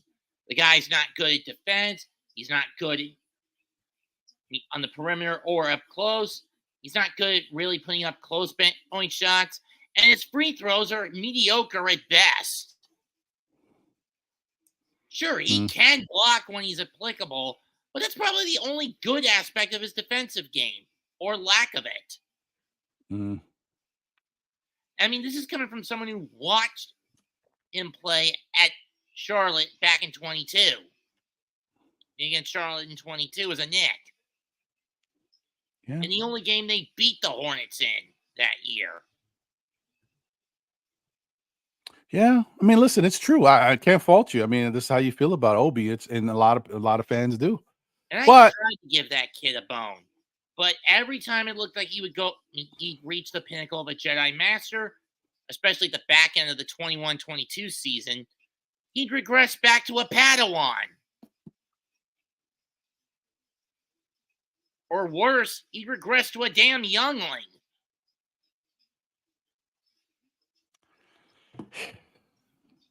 I don't know, man. Well, all I can say is Obi's a pacer. He's not a Knick. So I wish him well, but he's struggling. And he's going to continue to struggle until he does something differently. Sometimes you got to unlock something different. Maybe it's not going to happen now. Maybe it's going to have to be in the off season. I forgot who's coaching Indiana now. I see his face and I can't. Oh man. Oh geez. I mean, I know the chat knows. The former coach of Dallas. Why can't I remember his name? Man, Rick Carlisle. Yes, there you go. There you go. Oh, Ricky Carlisle.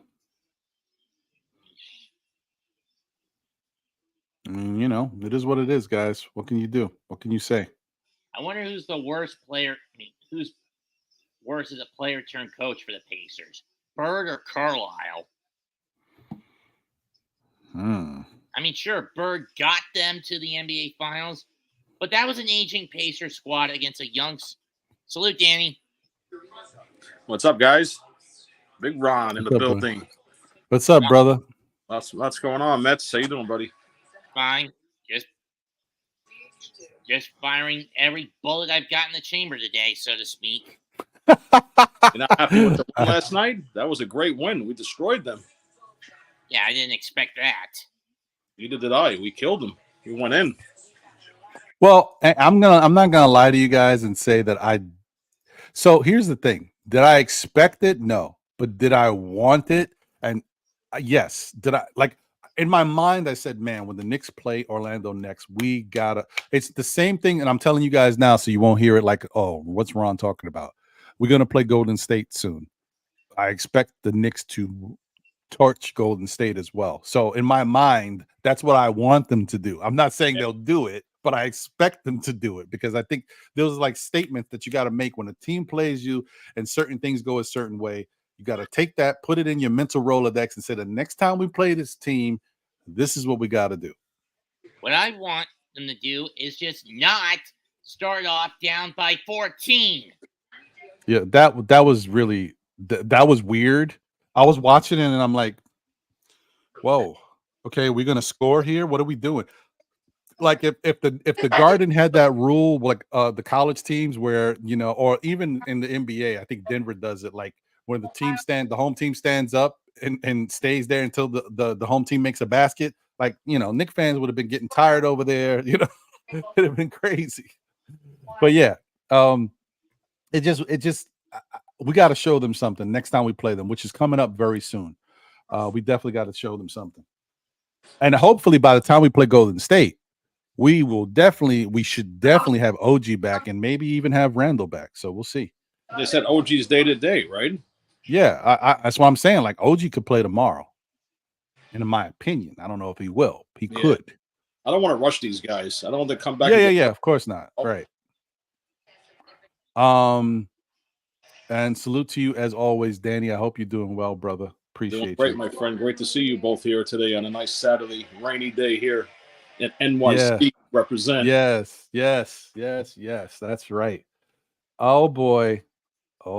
Taking today my son Lucas and my nephew to the Ringley Brothers Circus today in UBS. Oh, nice. 3:00.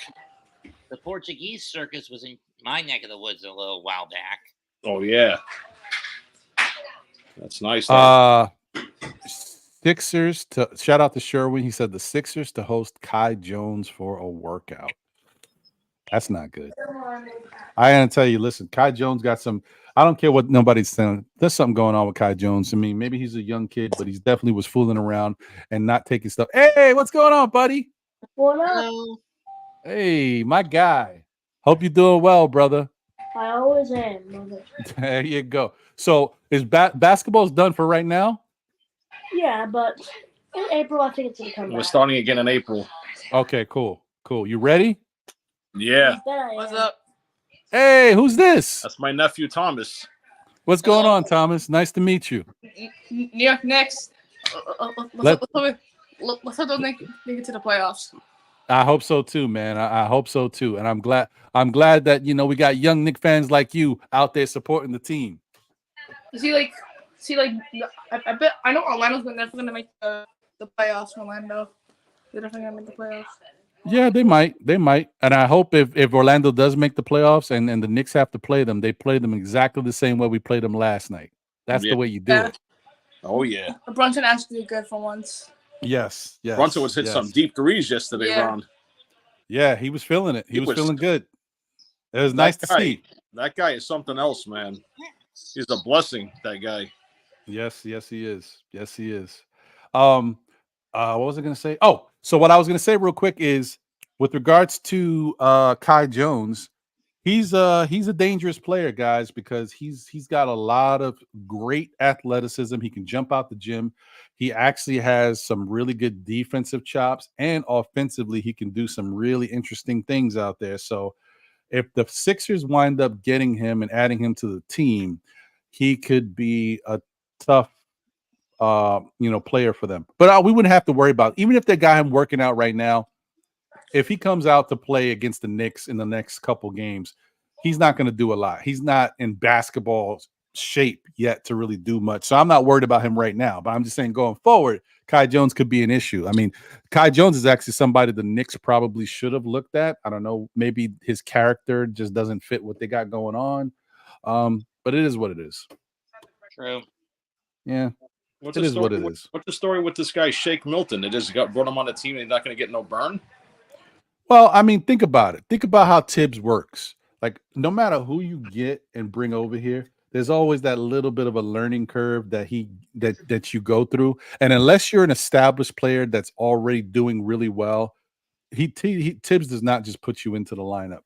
And if he's going to put Shake in the lineup, who's he going to take minutes from? Burks. Exactly. All right. Man, Burks is already getting his minutes poached by Deuce. Correct. Yeah. But see, the difference is Deuce has earned those minutes because Deuce has been on the Knicks and he's like had to watch those minutes go to other people. So Tibbs can easily say, you know what? Deuce is getting these minutes from you. He's playing really good. He's been here. He's in the system. But to bring a guy like Shake Milton, who just got cut from his team, to come over here and then take your minutes right away, Tibbs is not that type of guy. He don't move that way. He's like, Shake's got to earn those minutes. You know where you earn those minutes? In practice, which is kind of tough because now with these new NBA schedules, the Knicks and other teams don't practice as much. Right. But that's where it's got to happen. Shake's got to show something in practice. He's got to go against Burks, maybe even one-on-one, and show some things. And Tibbs will be like, you know what? Okay, I got to start getting him the minutes. That's how he works. That's how he does things. Shout out to Silk Sutton. Appreciate you, my brother. He said, question of the day. To get Spider, either Donte or Josh Hart has to go. Who you giving up? Well, I don't know, man. I don't know if either one of them has to go. I do think that Cleveland would ask for one of them, if not even both of them. Who knows? If I had to choose between those two guys, I'd probably have to let Donte go. Donte, yeah. Hart is playing great. He's playing hard. Because if I bring Spider here, he's gonna help replace Donte. But he's not replacing Hart. I know Knicks fans who have this issue with Hart. Listen. Hart is a really good piece of this team. And to watch Hart go it would be tough. I'm telling you, because remember, this team needed a dog. They needed some grit. We don't have any enforcers on this team. Hart is the closest thing we got. With his soft voice and everything. He's the closest thing we got. You can't just let Hart go. We need him. We need him, in my opinion. So let me do this. Let me just say what's up to a couple more people, and then I got a couple people backstage that I want to get up really quickly. First off, Nostalgic Nick is in the building. Thank you. Salute. Appreciate you for being here. Always good to see you. Brunson is the MVP. Yeah, he damn sure is. Just Knicks is in the building. Salute. What's good? Appreciate you. My guy CC is in the building. What's good? CC. Craig says Donte State. Listen, but all right.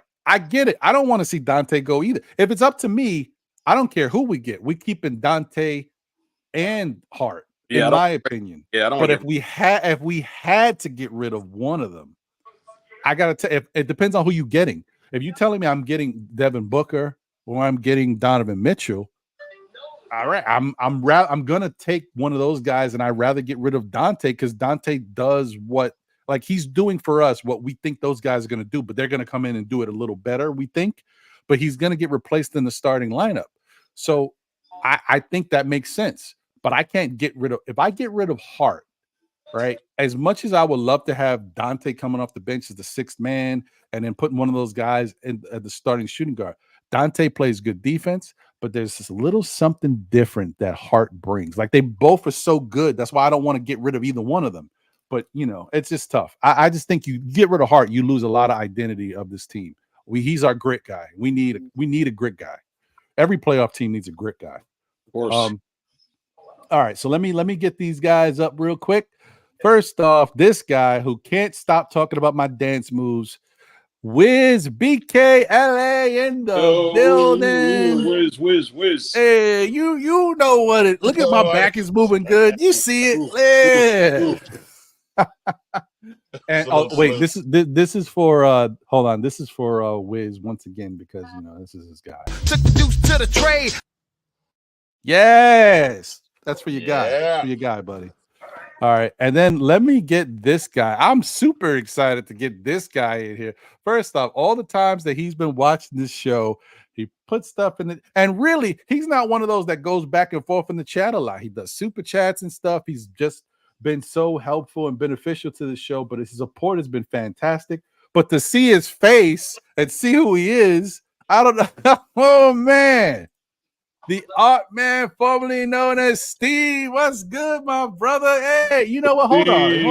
You know what? You get one of these, B. You deserve it, man. Yeah.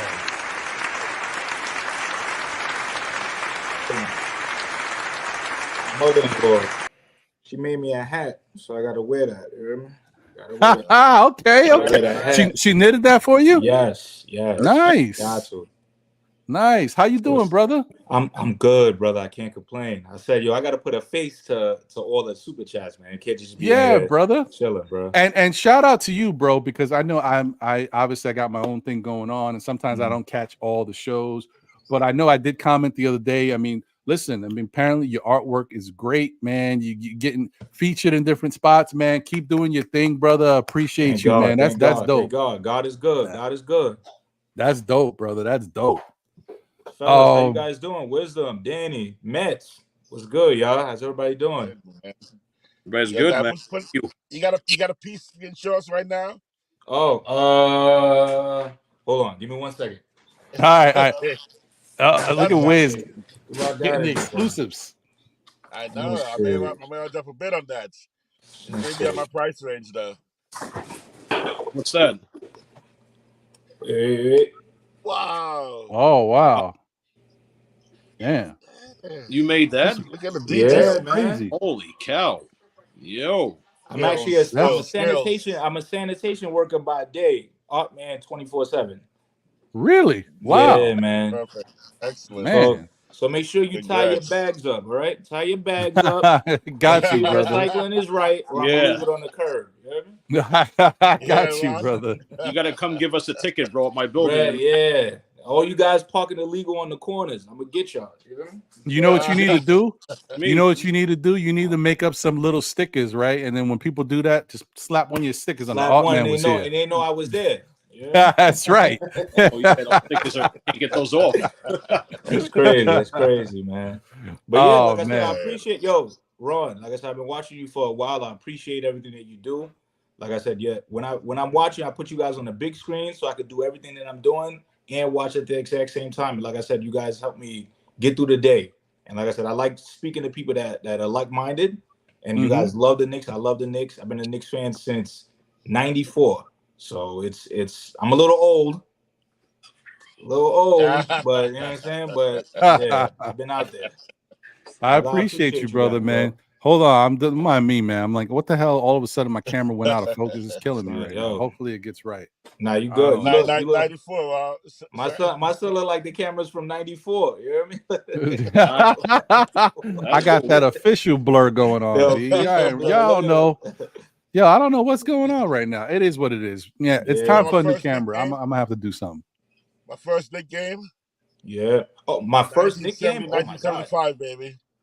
1975 was your first Knicks game, Wiz? Yep. Wow. I think my dad was 22 years old. Wow. Yo, Wiz, what type of sandals did Jesus like to wear? That's crazy. Oh, no, my bad. Sorry, we'll talk about it later. He wore the Yeezus. You hear me? He wore the Yeezus, exactly. Busting out the truck. You want to know what my first Knicks game was that I ever went to? It was that game in 2015 against Charlotte that was atrocious. Low scoring on both sides.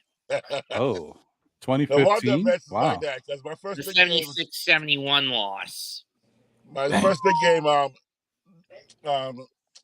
Earl the Pearl put up like 20-something points, and then it was a game-winning shot by Lonnie Shelton in the Garden. And that's when I go, I love this game. I love this team. And after that, it was over. Yep. Lonnie Shelton, baby. That's in 75? Wow. 75. I was 3 years old when you went. Holy hell, man. I was negative 11. Prior to that game I went to against the Knicks, every game I went to in Charlotte killing me for the Bobcats/Hornets except one was against the Nets. Oh man. Hey, there we go. All I had to do was wipe it down. Wipe me down. Was won by the Nets. My first baseball game was at Shea Stadium. Fortunately, my mom loved Reggie Jackson, so I became a Yankee fan. Fortunately, because I was that close to me, so that field was beautiful at Shea Stadium, and I'm like, nice. But something happened, and I've never been to a losing Knicks game ever, and I've been to only one losing. One losing Knicks game, no losing Yankee game. And my losing Knicks game was this year Clippers. And then I went to the Lakers game and they won. So I keep on telling them, if the GM sign me up and give me first class tickets and front row seats to all the games, we'll go undefeated. Possibly. First baseball game I ever went to, Yankees 90 against, I believe it was Milwaukee in 92. Wow. Wait a minute, aren't you Mets? The first game you went to was a Yankey game? I was only one. I was around boy. Two, it was part of a scout troop field trip. Oh, okay. I didn't go to a game until 1996 as part of a school field trip where every they go to one Met game. Nice. Sometimes you got no choice, and if they're gonna take you to a trip, they definitely gonna try to take you to a Yankee game first. And the last MLB ball game I went to, it was a Reds game in 13. Wow. 13. Oh, you haven't been out to a game in a minute. Yeah. Jesus. Last night's game though was considering I live in a spot where the four closest teams, Ron, to me are Cincinnati, Washington, Baltimore, and Atlanta, ranging from anywhere to 4 to 9 hours away from where I live in the Carolinas, I don't really have much options. That's fair. Now, go ahead, Wiz. What were you going to say about last night's game? Last night's game was shocking in the domination level that we did. We did overwhelm them more than I expected. But I knew if Brunson played, I knew because Deuce is now feeling himself. And as long as Tibbs does not keep Burks and Bojan more than they play Precious, I knew we had a fighting chance. Because the game before that, when Bogey was in there, the rest of that fourth quarter, basically, I was just losing my mind. I'm like, yo, that Precious kid got something, man. You got to give it to him. So I stopped calling the OG trade. It's the Precious and OG trade now. No, it definitely is. Thank you for doing that, Wiz, because OG and Precious together, that trade is phenomenal. All right. Right now, I know some Knicks fans are upset because OG's hurt, but I get it. What were you gonna say, Art Man? Oh, what I was gonna say. Why am I calling him Art Man when it's you go, my name is Steve. Yeah, Steve, man. But what I was trying to say is in regards to Precious plays like he's from New York. Like if you look at everything that he does. Like he's not a bragging type. He only brags after he does something on the court. Like you'll never see him say something outside of the court. So what I like about him is like, and like you guys always say, like there's Tibbs type players, like players that just do what they have to do, and then that's it. Like you won't catch them doing anything outside of that realm. And what was the problem is as much as I love Obi, like Obi's another New Yorker, but I felt like Obi was getting too Hollywood. Like it became more about Obi than it was about the Knicks. And once you become bigger than the Knicks, that's when the problems start. Because now you're like, I feel like I should get this. And that's not always the case. Because if you're about team, you can't feel like you should get anything. You should feel the Knicks should get something. Do you understand what I'm saying to you? So whatever you're able to put into that for the Knicks to actually get something is what you need to do. And what Precious has learned is like, as long as I do what it takes to get the Knicks to win, Tibbs will have me out there. Period. So and that's what Precious has adapted. And he was like that in Miami, but the problem is they needed Kyle Lowry. And the only person of value that they could trade other than their core was Precious Achiuwa. Because in their mind, they saw another version of Bam Adebayo in him. Right. So they said, you know what? Let me get that kid. You can have Lowry, and look at what Lowry did when he got there. He changed the dynamic of the team. So was that not a good trade? That was a good trade. I take that. Do you understand what I'm saying? And then when we traded for Precious, in our mind, we're prisoners of the moment. So if right at that moment you're not doing good, me as a Knicks fan, most Knicks fans, they go, oh, this guy's a bum because they didn't do one game. But they haven't even seen his body of work yet. Now that they've seen his body of work, you can't tell me that you want to trade Precious Achiuwa. You can't tell me that because his body of work shows. So it's just we just have to stop being prisoners of the moment at the moment and just looking at, oh, look at what he just did this game, and just worry about, okay, what can Precious do for us in the future when Randall comes back? Because once Randall comes back and you put Precious in the backup power forward, there's no real drop off other than he can't score like Randall, but he does everything else Randall can't do. Do you understand what I'm saying? So that's true. how I look at it, and I'm gonna stick by it. And the OG thing, like I told you before, Ron, I said, the way you got to look at OG, he's come here for one purpose and for one purpose alone, to be a 3-and-D player. So anything he gives us outside of that is, you got to applaud it because he's doing something that you didn't think he was going to do. Right. And he told you he has a better game that we haven't even seen yet. So in my mind, I have to be patient because, like I said, I've been a Knicks fan since '94. Why can't I wait 6 months for a guy to do what he needs to do? And I've been waiting since '94. Do you understand what I'm saying to you? So, like, why can't I be patient? And I look at the Knicks. No matter how good I thought Carmelo's team was, I never thought they had a chance to do anything. No matter as good as they looked, I said, yo, the people on the team are too old. No matter how good you come, next year they're not going to be able to do it. This team, if they don't win it this year, or they don't try to do as much as they can this year, in my mind I go, next year they have a chance as well because they're only going to get better. And none of them are 30. Julius is the oldest person that you could say that's of substantial value that's about to be 30. So you're telling me that a 29-year-old Brunson, a 29-year-old Hart, a 29-year-old DiVincenzo is not going to get us anywhere?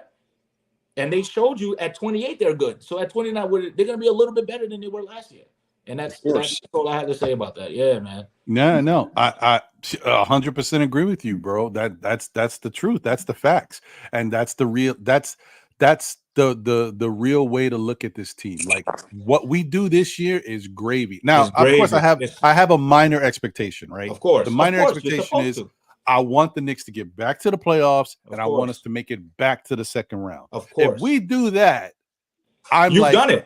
I'm content with the team. Now, that being said, I look at this team and I see how good we've been playing when we're all healthy, and I'm like, you know what, sky's the limit. So if we can get even anything out after that, that's definitely gravy. But let's at least get back to where we were last year, because I think we're a better team. We're a better team than last year. So we should be able to get back to that. Exactly. Point. That's what I'm saying. But I'm with you, brother. As long as we avoid like Boston in the first round, which we are going to.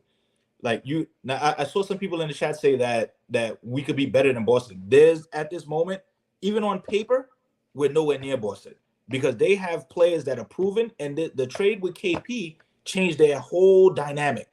And then you add on top of that, you add Drew Holiday. You can't tell. Do you understand what I'm saying to you? If we added Drew Holiday to this team, where would we be? We'd be up there as well. What? This is what I'm gonna say. Like, that's why I said you can't be prisoners of the moment. You can't have a good stretch of 10 games and you're like, oh my God, we're about to. It doesn't work like that, because at any given moment, things that just happen to the Knicks can happen to anybody. Injuries change everything. We were riding high in January. We were in the sky. I was jumping out the window, literally backwards, front flipping. Do you understand that? And then the minute the injury hit, I said, wait a minute, this is about to be a domino effect. Because once Randall goes down, everybody else got to start playing more than they need to. And then that's when everybody else starts going down as well. Then OG goes down, and you're like, oh my God, why did OG go down? Oh no, he's damaged goods. I said, brother, with those damaged goods, this guy gave us the best January that we've had in a long time. So imagine he's healthy. Imagine he gets healthy. Then what is he going to be? He might be that second coming of Kawhi that everybody's been looking for. And he's shown you in spurts that he can be that. So why not be patient? I'm patient, brother. Like I said, I've been through the rough times, bro. In my mind, I said, yo, we had Pat. I said, I'm in the high school, like, well, I can't wait. And it doesn't happen. So I might as well just be patient now, bro. Listen, that's the way. I'm telling you, listen, Knicks fans, that's the way to be, man. Let's just be patient with the team because there's a lot of good to talk about. There's a lot. And we're witnessing it. We're seeing the difference in this team. Believe me, as someone who is a content creator and loves this Knicks team and watches them and has to watch them differently sometimes because I'm trying to do shows and content, just looking at the evolution of certain things that are happening, looking at how we are no longer blowing 20-point leads in the fourth quarter of games. Like we went through a year where we blew 6 or 7 20-point leads going into the fourth quarter. That's crazy. They literally called it the third quarter of doom for a reason. Right? No matter what, it was guaranteed in the third quarter we was gonna lose the lead. We could be up by 40. A lot.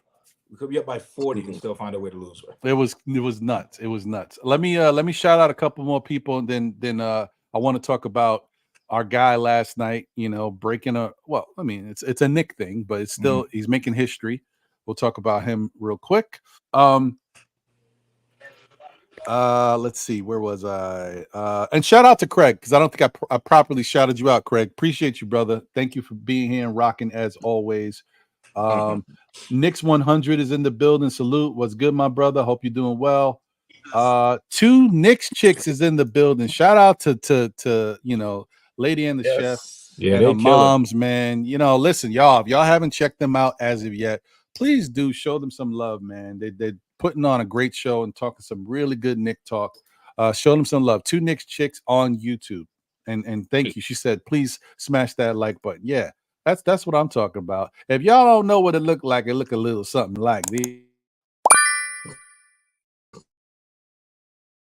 Please continue to show your love and support the show. Thank you so much for being here. Shout out to Sharice Duncan in the building. Thank you for being here. Hope you're doing good. Let me see. Wacko in Brooklyn is in the building. Salute, Wacko. Hope you're doing all right. Appreciate you. Good to see you as always.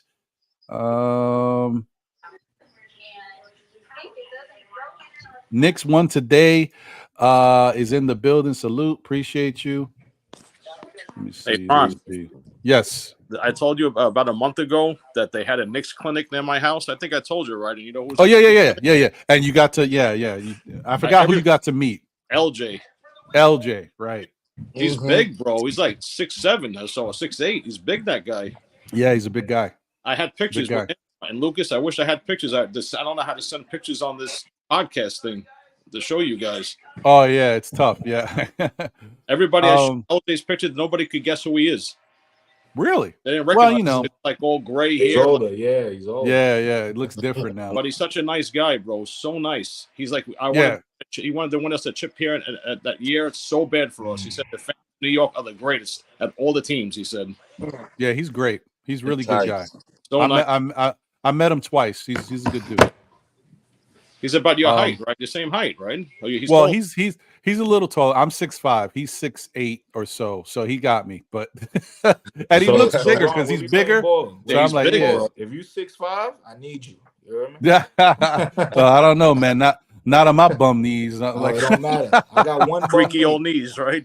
Yeah, like we're gonna tie these together. Right. I hear that because when I wake up, I'll be snapping ankles and all types of stuff. I'm like, God damn, I'm creaking. Shout out to Fly God, the third, aka C_Mac in the building. Appreciate you as always. Oh, thanks, Craig. Appreciate you. Yeah, we hit the 2.5 mark. We're on our way to 3,000. I'm hoping to get to 5,000 by the end of the year. I know that's kind of lofty, but I think we could do it. This Knicks fan community is huge. We just got to keep growing and glowing. So we'll get there. Appreciate you, brother. And thank you to everybody else who helped us get to 2.5K subscribers. Appreciate y'all. Shout out to Winston Hadaway in the building. What's going on? Winston, salute to the chat. And I love it when a plan comes together. That's what I'm talking about. He hit you with the Hannibal. Let's go. What you talking about, Willis? And let me shout out my guy. And thank you for the generous super chat. Shout out to David Rios. Appreciate you for all you do and support the show. He said the Knicks going to be good for a long time. Thanks to Leon Rose. Shout out to my boy Ron. Appreciate you, brother. Thank you as always. Thank you for your support, man. You guys are great, man. And I really like chat is popping today. We got 145 people in here. We got people watching on YouTube. We got people watching on Facebook and people watching on Twitter or X. Thank you guys. Thank you guys for tuning in and supporting, man. I appreciate all y'all. Musk should change the name back because X isn't really. I nobody's even calling it X. I can't even say it. It's weird to me. I'm not ready for it. Sorry, not doing it. And I just kept Twitter because X is not sticking. I get what he's trying to do, but it's just not sticking. Yeah, I mean, you know, I'm gonna give it to you. Gonna give it to you. He should have called it DMX. Maybe we would have supported it more. Yeah. Isn't it already copyrighted by an off-road biking organization by the extreme? Like the X Games? Yeah, maybe. Maybe you might be right. So anyway, I wanted to get to this. First off, once again, remember the hashtag, guys. All heart, no quit. That's our Knicks. It's never stopping. This is who we are, and we're gonna ride that all the way to the playoffs, folks. Yes. Donte makes history, folks. That's right. 4th player in New York Knicks history to get 200 3-point shots made. Wow. So shout out to him. We've got like 18 or 19 games left. I think he's smashing that Fournier record this year. So shout out to him. What is his record right now? I think it's 239. Hold on, let me pull it up. That's gone. That's gonna disappear. I think Fournier had like 240 something. I think like 241. Hold on. Let me see. Wow. What the hell? What's that number? 243. It's like 240 something. I think. Jeez. I think maybe you are right. I just want to see where the hell the actual number is. I saw it last night while I was watching the game. Because they're giving Donte 19 games to try to break the record. So he technically just has to drop like I think another like 3 per game every now and then, like 3 per game for like 5 games and like 2 per game the couple games after that. Yeah, I think you are correct, sir. Yeah, man. What's our record now? What do we have now? 37 or 38 wins now? I think it's 37 and 26. When it get to 50, you think? It's doable. And like, yo, Ron, let me say something crazy. Mm-hmm. You know what's wild? If you think about it, if Julius Randle and OG do not get hurt, we're probably at like 46 wins right now. Like, think about that. We lost 8 out of the last like 12 games, right? So think about this. You telling me if you put Randle and OG in that, we don't win 7 of those 8 games? Because there was a lot of games we lost based off just not having production on the court. Like there was like we were losing games because of lack of production, not because we couldn't win. It's because there was nobody there to score. Yeah, right. Brunson was missing games, and then no matter how good you think you are, if you're missing 26 points, that's 26 points. No matter what the situation is, you know you're going to get 26 points from Randle, even if he's having a bad night. He's close to it. Of course. No matter what. And then some of those games you were missing Brunson as well. That's another 26 points. So you're telling me 52 points, and we were in all of those games, like every single one. So yeah, I think you're right. Yeah, think about it's not that crazy, bro. It's not that crazy. Like, Facts. It's monumental. I said that's why I said no matter what the Knicks do this year, I would hope we can get to the second round, but with these injuries, if we don't make it, it's still to me a good season because we have the what if these guys will and then we move from there. It was 241, Ron. Yeah, I actually Mets. Thank you. I was just about to say the same thing. It's 241 is Fournier's record. So obviously Donte, I mean, he only needs 40. I think he hit 201 last night. So he only needs like 40. So in 18 games or so, he's gonna hit that. He can do it. He just he needs to drop like 3 per game. Yeah, which he does in his sleep. That's normal. Like. I have one more thing to say in regards to Donte. I love that Donte can shoot. I love it. But I've been watching the last couple of games. I'm like, some of the shots that he's taking are forced. Like sometimes he doesn't need to take like there's passes I've seen that he should make, and I'm like, why wouldn't you make that pass? Like, and I'm looking at it just based off how quick he's trying to get the shot off, just to be able to get another possession in. I understand the logic behind it, because if the more you shoot, the more possessions that you get within that span of like a minute. So if you look at how he goes, the minute he gets the ball, he's either looking to shoot or he's passing, and in his mind he's always open. That's the shooter in him. So he's like, yo, if I shoot this and we get this rebound, we might be able to get a 2, or we might be able to shoot it right back and get another 3. But what it has been doing for the rest of the team is like, I love rebounding, but I got to rebound with the purpose that we're gonna try to score as well. Now it can't be him shooting 14 threes and he's making 3 of them.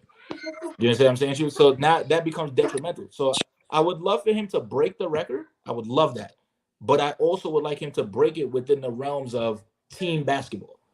Like not just, oh, I'm gonna break the record because I'm shooting a bunch of threes. I want him to shoot efficiently as he's breaking the record as well.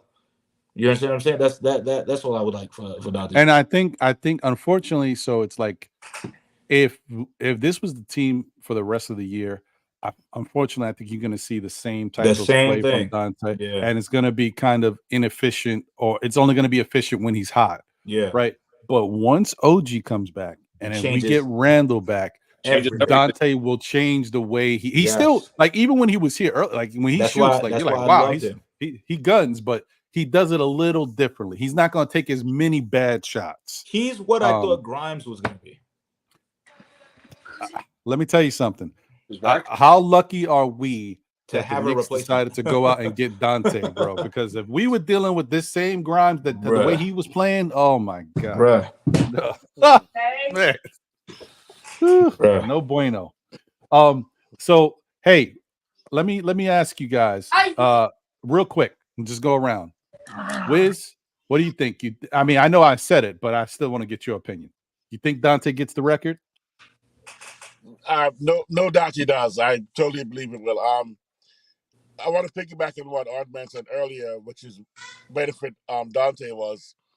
You only mentioned the scoring on Randall and Brunson. You're not mentioning the gravity, the fact that they actually made the other players better. And of course, shots.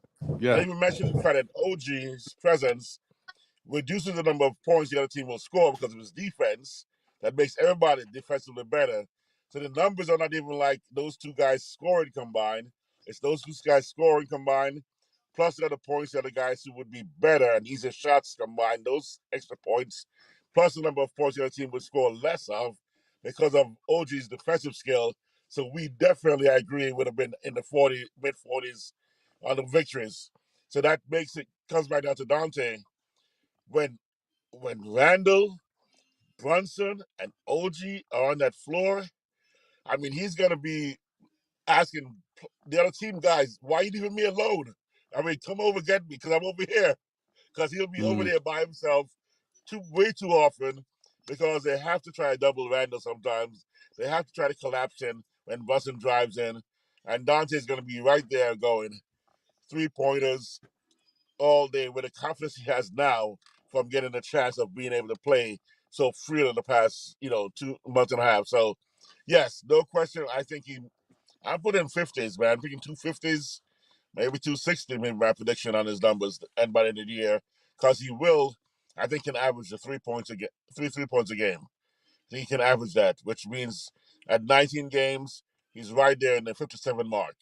So that's 258. That's my prediction. Oh, okay. All right. Hey, listen, I'm rocking with you. I like it. Hey, nothing to say about that. Mets, what you think, brother? You think Donte gets the record? Well, he don't get hurt, he'll get it. And if he can at least hit around 4 or 5 over the next 19, he'll get it. Okay. Yeah, I mean, I think he's gonna get it easy, like comfortably. Well, I mean, the only thing is, like, for whatever reason, it's like, can he moderate how often he shoots? Because we've been the last handful of games, he's been throwing up blanks and badly rapid firing it. Okay. Let me get Danny's take because he's got a lot going on. I know you got family ready for the circus and everything. Sorry, buddy. No, it's cool. It's cool. What do you think? You think Donte gets the record? Yes, of course. Okay. I'm so decent, of course. If he hits 3 a game, he's guaranteed to hit 3 a game. Yeah, I think you're right. He's going to go with and 10 not over. not to mention over. when. Right, and not to mention when he's cooking, because in between now and the end of the season, Donte's gonna get one of them games or a couple of games where he's cooking. So Right. Yep. Yeah. Let me see. He's gonna break it for sure. He's gonna get at least 10, 12 over that. Guaranteed. He gets 2 a game, which is basic for him. 2 a game basic is 38 more points. So that'll be 239. Just 2 a game, and that's just a bad game for him. Yeah, it seems pretty easy that he got it. Yeah. Hey, hold on. Let me stop that. Knock on wood. I know. Never know. You never know. I was just about to tell you, chill, bro. Hold on. I forgot this Knicks season. If this Knicks seison has shown us anything, let's relax. Here's why I'm gonna say hold off too, because about a month ago, I had a price pick six. Everybody hit. I needed Donte with 8 minutes left in the fourth quarter to get 1 point, 1 rebound, 1 assist. He bricked 3 3-pointers. Back to back. Back to back. They had Donte do a technical foul shot that game. I don't know if you guys remember the game. The technical foul was called with Brunson on the floor. And somebody go, hey, Donte, take the shot. He bricked that shot. He bricked the foul shot. That would have got me $600. So I don't want to. They're watching the prize picks, bro. You got to be careful. Yeah, there was 1 point I did. That all I want 1 point. I did a technical foul shot. I'm like, oh yeah. I'm like, here's the money. And I'm like, Donte, why they gonna let Donte shoot? I must try to help. Maybe they knew it could help me out. That's why it teased me, man. And he missed it, my only miss. It is what it is, Wiz. It's just life, bro. I mean, that's why, like, when it comes to that stuff, I'll do it if I'm feeling in a good mood to do it, and I got a couple dollars. I bet small amounts, $5, $10 at the top. $10. Yeah, but like small, right? It just happens, bro. I remember I needed like 2 points from like a star player. It was like a Jason Tatum or something. I needed 2 points for 2,500. Couldn't get the 2 points. Wow. Rod, I'm gonna tell you something crazy. What I do is, like, when I get paid weekly, I go, you know what? I'm just gonna put $10 to the side. I'm gonna go in a 23-leg parlay. Forget it, right? Bro, listen to me. I put the 23-leg parlay. I had 22 of them. I needed Joel Embiid to score 35 points. Do you know that this guy, they take him out, he doesn't play the fourth quarter? He had 33. Oh, yes. That's the worst. Let me tell you something. This is, and not to get into a whole bunch of gambling stuff here. Let me tell you something. I've won a 24-leg parlay before, right? Don't ask me how I did it, but I've done it. Right? 24? Wow. Yeah. 24. I had a 23. Look at that. Wow. I lost the parlay one time. And this is when I said, you know what, Ron? Wake up, brother. Stop doing this. Like I said, I'm not a gambler. It wasn't like crazy money. It was like I bet $5 here and there. But I bet one time, and I needed Chris Paul to give me 10 assists. You know that this dude had 7 assists in the first quarter and finished with 8. Oh my goodness. Are you kidding me? Oh my God, I was sick. Ron was already playing. Ron was already planning what he was gonna do with the money. Oh, I was sick. I said after that, I'm like, yeah, okay. I got you. Yo. I was so sick, bro. My friends in the group chat were laughing at me. It was so bad. Oh man, I'm done. Okay, anyway, that's my story. I had Obi at Precious with 6 rebounds. Click got that. I had Paolo Banchero with 2 3-pointers. He got me 2. And I had iHeart with 7 rebounds. He got 6. Oh. You gotta turn the game off. I don't watch the games anymore. Let me give you guys a piece of advice. Relax. Especially now we're getting towards but seriously, we're getting towards the dog days of the year, and some teams, the good teams are ramping up, but they're also going to be watched. You're going to see some teams start to conserve the energy of their players. You see guys playing a little less, especially like the Boston team. You better watch Boston. You be betting on Tatum and these guys. Don't be surprised they start getting yanked out early. Yeah. I'm just telling you, save your money. Yeah. And then the playoffs. Yeah. Let me tell you one more thing. This is my last tip for you guys. Playoff basketball is different from regular season basketball. So don't go out there and think I'm gonna bet on Jason Tatum to drop 30 points. The playoffs is different. So that's all I got. All right, that's my tidbits. Ron's juicy tidbits. Thank you. Thank you. Thanks, Ron. Yeah, man. You know what I mean? And you know, just for that, Wiz gets another one of these. Took the deuce to the trade. Yeah, let's go, Deuce. Wiz All getting right. buckets. Anyway, so look, guys, you know what we got coming up? We got the Knicks versus Philly. It's going to happen. So home and home. Yeah, man. And shout out to NBK. Because if you guys don't know, let me just do my little quick plug for NBK real quick. Tomorrow at Legends, there will be a pregame at Legends Sports Bar, which is right outside of Madison Square Garden. It's like it's on 33rd Street, and I think it's in between 6th and 7th, around there. Place, yeah. Yeah, there'll be a pregame podcast at Legends. Then obviously there will be some people that stay behind that aren't going to the game. They'll be doing a watch along from Legends. And then, you know, there's people who bought tickets to go to the game with NBK that will be at the Garden, right? And then after the game, coming back to Legends, and there will be a post game with NBK. So if you guys are in the New York area, and you have some time, like I said, even if you don't have the ability right now, or don't have the means, or don't even want to go to the game itself, you can come to Legends, chill, have a drink, get some nice chicken wings, because the wings is good. Chop it up with the MBK crew. We will all be in the building for the most part. International Andy is in the building in New York City for his first time. Wow. Yeah, he hasn't been here in 10 years, bro. It's his first time from Poland. He has been running around. He's already been to like 2 or 3 Knicks games. He's running around the city taking pictures everywhere. Like, nice. It's pretty dope. So if you're free and available, please come out and show your love, get to meet some people, talk, and have a good time. But yeah, but that being said, the Knicks are about to play Philly. All right, and I know that we beat them we beat them twice already this year. We beat them once with Embiid. We beat them without Embiid.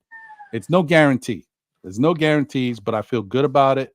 And like I said, I have a feeling that OG is going to be playing in one of these 2 Philly games. I think he'll be back tomorrow, but I could be wrong. But I think maybe Tuesday, if not tomorrow. But I mean, I'm feeling really good about that, and I think that the Knicks have to go out there and do their thing. Now, Tyrese Maxey, he's out. Right? He may still be out, but I don't know, man. You never know. He could show up and be available, but right now he's out. But if I'm the Knicks, I'm planning to play him. Yep. What'd you say, Steve? We need both wins. Yes, we gotta get both. You're on. Buddy. Hey, listen. Have fun. Enjoy the circus with the family, You B. guys are all the best. Thank you, guys. God bless you. All right, take care. Nice meeting you, buddy. Thank you, Ron, for having me. Have a great day, buddy. All right, enjoy. Later, Let's guys. go. Let's go. Yeah, man, the circus. Yeah, you guys remember back in the day when the circus used to be in Madison Square Garden and all that? Yeah, back in the day. Times change. I'm glad that they still have the circus, though. Yeah. So here we go. Let me share the screen. This is what the preview is looking like, folks. Y'all know what this looks like. Y'all seen it. And let's just look at what now. These numbers have changed a little bit since Embiid has been out, man. But for the most part, y'all get it.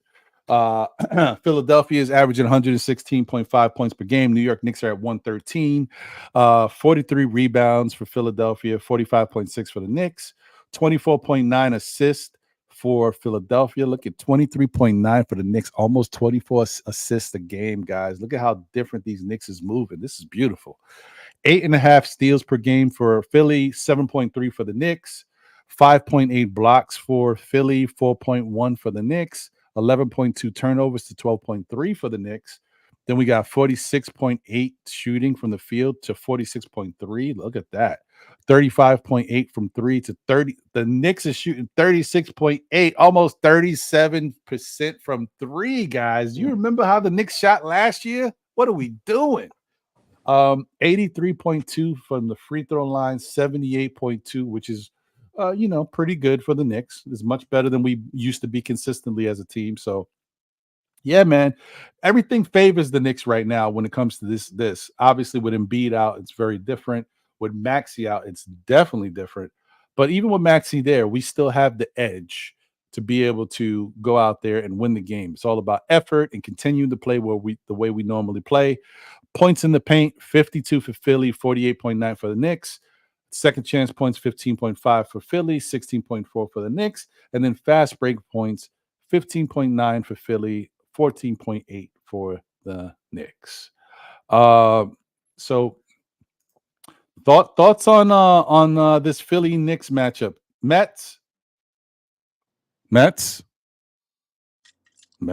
Hello, Mets. Can you hear me? Let me go real quick first. I'm gonna cut because I All gotta charge my phone.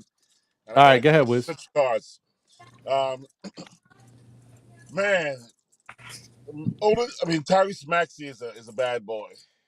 Mm-hmm. That's a bad boy. But I think we're gonna put Maxey in the Banchero category, like we did last night, where he's gonna get points, but especially if OG shows up, I think we're gonna have something for him. I think we're gonna have a chance to keep him in a certain little cupboard, which means the rest of the team got to beat us, and I just don't think the rest of the team can beat this current team as currently situated. So I'm calling it that Knicks taking the next 2 games. We really have everything on our side to win the next 2 games. I feel bad. Joel's out. I really want to always play those guys with their best players, but Tyrese Maxey will have to try to go off tomorrow. And if our perimeter defense is tight enough, which I think it can be, if Sims, by the way, I think Arnman mentioned it, if Precious, and when Randall comes back, I'm looking at Precious getting play at 3, 4, and 5, to even take a little bit of Josh Hart's minutes at 3 sometimes, and definitely backing up, iHeart, even with Sims there at center. So I think he can still get 25 plus minutes. And I think because of his flexibility, his athleticism, I think he can impact every player on the floor, including Tyrese Maxey. And so tomorrow I expect Maxey to maybe get 20s, but not be able to move as freely as he wants to, nor hit any shot he wants if we rotate off Precious through him and Josh Hart harassing him, and even Deuce, getting those long arms around once in a while to keep him in check. So my prediction is Knicks both games. Okay. All right. I like it. Shout out to Nostalgic Nick. Unfortunately, I can't answer your question, but I put it up so maybe somebody in the chat can answer. I could answer and I ain't answering it. But they're not sponsoring. That. You know what I'm saying, Steve? All right, dog. Yeah. Till they start sponsoring, I ain't gonna tell you my opinion. And even if they do start sponsoring, I may not agree, but if they sponsoring, yep, they are the best ones. It is. Pick them. That's them. Yeah, okay. I'm rocking with you, Wiz. I'm rocking. Mets, are you still there? Are you there? No, I don't know. What is Mets frozen? He seems like he's still in the. No, he's not frozen. There he is. Mets. You're on mute, by the way, buddy. Mets was playing MLB baseball. Listen to this stuff that we've gotten the stuff thing here with a copyright strike. So I muted myself so no one would hear it. Oh, I appreciate you. Thank you, brother. Thank you. Well, so real quick, what's your thoughts on the Philly Knicks game? Philly's not going to make it easy, but that said, we need to put the blade to the throat in this one. I mean, we almost let up last time we played Philly coming out of the break. Can't afford that. I'm with you. I'm with you. So you think the Knicks? Do you think the Knicks are going to win this game? Do you think they can win the game? Yes and yes. But like I said, keep the pressure and keep that foot on the throat. You let up for a second against this Philly team when you build a big enough lead, they're going to come back fighting. Yeah. And they're doing all this without Embiid, with a banged up Hield, because they pretty much got him banged up during the trade with Indiana. With probably no Maxey. They're as stretched thin as we are, if not worse. Yeah. Yeah, you're right. It's tough. It's tough, man. But I think the Knicks can go out there. They just have to continue to play the same way they've been playing. Like, you can't take your foot off the gas. You got to keep playing the same way, and not take things lightly, especially if Maxey is still out with on the concussion protocol. Do not take Philadelphia lightly, because that's the thing. Sometimes, any team, and the Knicks are no different. We could take a team like Detroit lightly, and Philadelphia, even without Maxey and no Embiid, to me, are better than Detroit. So you just can't. Don't do that. Don't do that. I'm with you on that. Don't let up on the gas. What's your thoughts, Steve? How you feel about tomorrow's game? I'm actually surprisingly confident, because I'm just looking at like the way we played yesterday. So in my mind, I look at it like this. If you can do that to Orlando, why wouldn't you be able to do that to Philly? Like, in Orlando right now is better equipped because all their players are technically there. So with Philly, if they're missing Maxey, then this game you should come in like Matt just said. You got to come in with the knife to throat. There's no don't play around. Don't let them be in the game in the third quarter. You got to come in with the intent that in the first quarter we got to send a message. So by the time the second and third come in, they're pretty much like mentally defeated. So it's like you get the first game and it's a home and our home twice. You cannot lose any of these games. You gotta win both of them. And the way I'm looking at the Knicks setup right now, I love the fact that JB is playing, because what he does is he brings calm to the situation. It's not erratic behavior when they're playing anymore. Like, if you saw him, without him, it's like a free for all. Everybody's doing whatever they can to do something. Once you put him in the game, it's like, okay, if the spot is open right here, JB's gonna get right to it. He's gonna throw a floater up. Like, there's no one that can stop that. So once he's in the paint, everybody else on the perimeter is open, no matter what the situation. Then you can talk about Donte breaking records and stuff like that, because now he can break it. He's wide open. You have to double Brunson. There's no more, I'm going to try to guard him even with a 6'8" guy. You can't guard Brunson anymore. Now you have to double team. So somebody's open. What I would like for Precious to do in this moment is to play exactly how he played in Orlando. You guard Tobias Harris, because that's probably who he's going to be on, and then you take everything to the basket, no matter what the situation. Stop. He even hit some threes last game. I was like, he hit 2 threes? Let's get it. Thank God.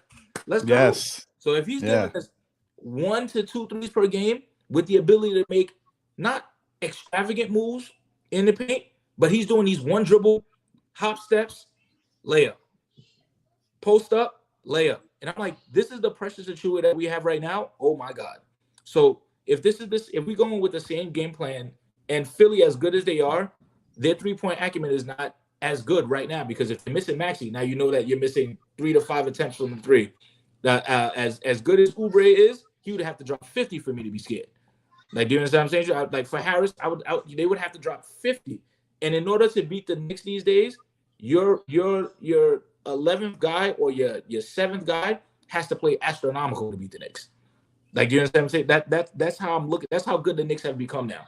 That you have to play on point. You got to drop 19 threes in the game, like, to even have a chance. And we're still in the game with you dropping 19 threes.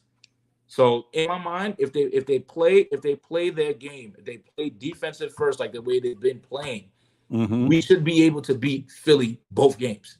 If they come in lackadaisical, then you keep it close. Then that's when, like, palms get sweaty, backsides get tight. As much as I hate, I say that, that's when people start messing up, because you know what I'm saying. I've been in situations where I think I got it, and then you let up for a little bit, and then once they're back in the game, no matter how good you try, the momentum's already shifted already, and then it's over. You understand? And these games, especially with the 3-pointer, if anybody gets hot, it's over. So the goal is to beat them in the first quarter, and like I said, both games should be won. no matter what the situation is done. Yeah, I'm with you on that. These are the important games that we should be able to win. And like I said, if we get anybody back healthy to add to this, even better. Shout out to the chat once again. Thank you guys for tuning in. Please smash that like button. I think I saw something around. We got like 82 likes. There's 144 people watching right now. Please smash that like button. And if you are watching on X or Facebook, listen, if you can, please feel free to come over to Facebook to YouTube and smash the like button over here. This is the main channel. This is where the main broadcast is happening. So, I appreciate the support no matter where you are, but would love to have you come over here to YouTube and catch us.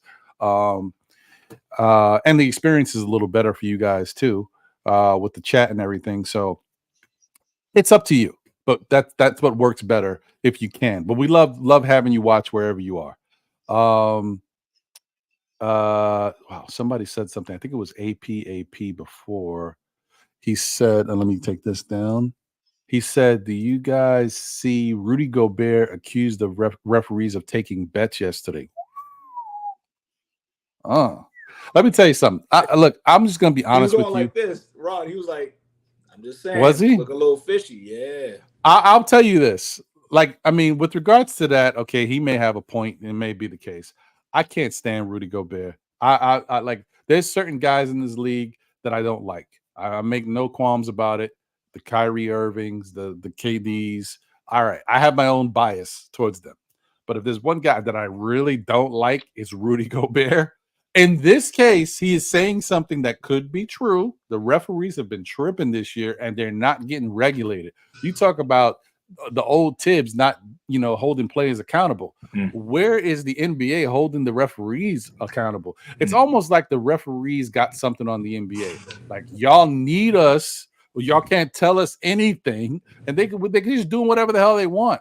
Like, the NBA and Adam Silver needs to crack down on these referees immediately. It's not going to happen during the season, but in the off season, going into next year, they got to change this system. Like the replay situations got to change a little bit. They got to do some tweaks there, and they also got to just change the constant way that referees ref. We've opened things up. This is no offense. Because this ain't a gender thing. They've opened things up. There's now female refs. There's male refs, and I think, and when it comes to that, I think they're the gender doesn't make a difference. They're either doing a good job together or they're doing a bad job together. You know what I mean? So it's not that. There's something. What'd you say? In most cases, it's been pretty bad. Yeah, it's been pretty bad. You're right. So I don't know what's going on. I don't know if something's changed in the world of refereeing. I don't know if there was a top person who used to oversee all the refs, and now he's no longer, or she's no longer there. I don't know what's going on, but refereeing is bad. So they got to do something and change that immediately, because it's going to affect the integrity of the game. And what's going to happen is lose viewership. You're going to lose viewership. There you go. That's what I'm talking about. So yeah. And plus, they're going to lose the NBA is going to start losing viewership anyway, because the star players, a couple years more and more are edging themselves out. Like, it's just the transition. LeBron has only got a couple more years. What do you say, Matt? Many of them are getting too overkill political for their own good, and it's putting a black mark on the association. It's you either have to stand with the cause or just shut up. Are you talking about the players or the refs? Players. Okay. I see what you're saying. Well, yeah, I mean, there's some players that are taking stances, and maybe certain people feel about, a certain way about what they're saying.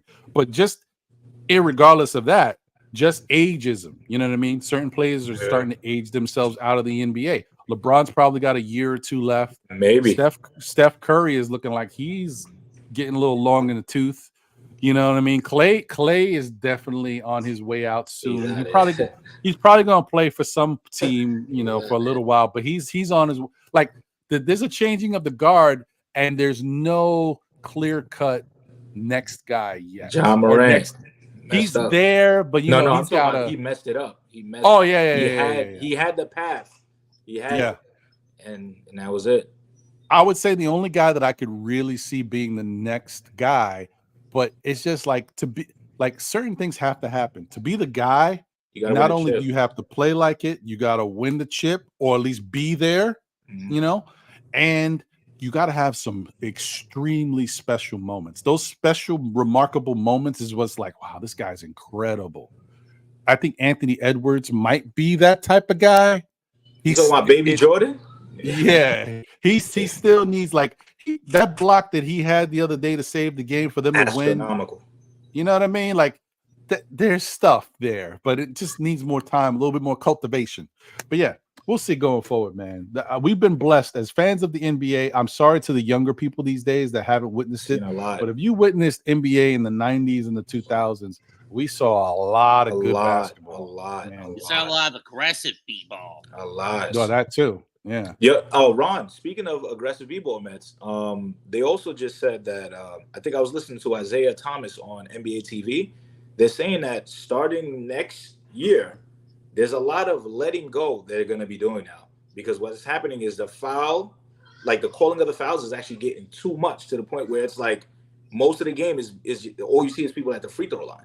So what they're telling these refs is like, I'm not saying like grab hand checking is back, but they're going to allow you to put the forearm in somebody's back now. Like, hey, you can't just be backing down in the paint and I can't do anything. And I'm just standing there like, yo, if I even swipe down and I don't even hit you, it's a foul. Do you understand? Right. Just the intent of swiping is now considered a foul. And like I said, look at the Jalen Brunson play. He actually went right by him, and they still called a foul. Do you understand what I'm saying, Andrew? Like in what era in the 90s would somebody swipe by you at the end of a game? Would they even call that? You're not even like, hitting you. If you call that in the park, Ron, they're telling you get out of here. Yo, bro, get out of here, bro. It's over, bro. Like, there's no way I'm letting that go. For the game, and I jump by you, there's no way. There's no way. Yeah. I mean, that's I don't know. I think, you know, we looking at it as fans, and I think the NBA knows something. There's something going on here. There's a reason why they're not letting guys play.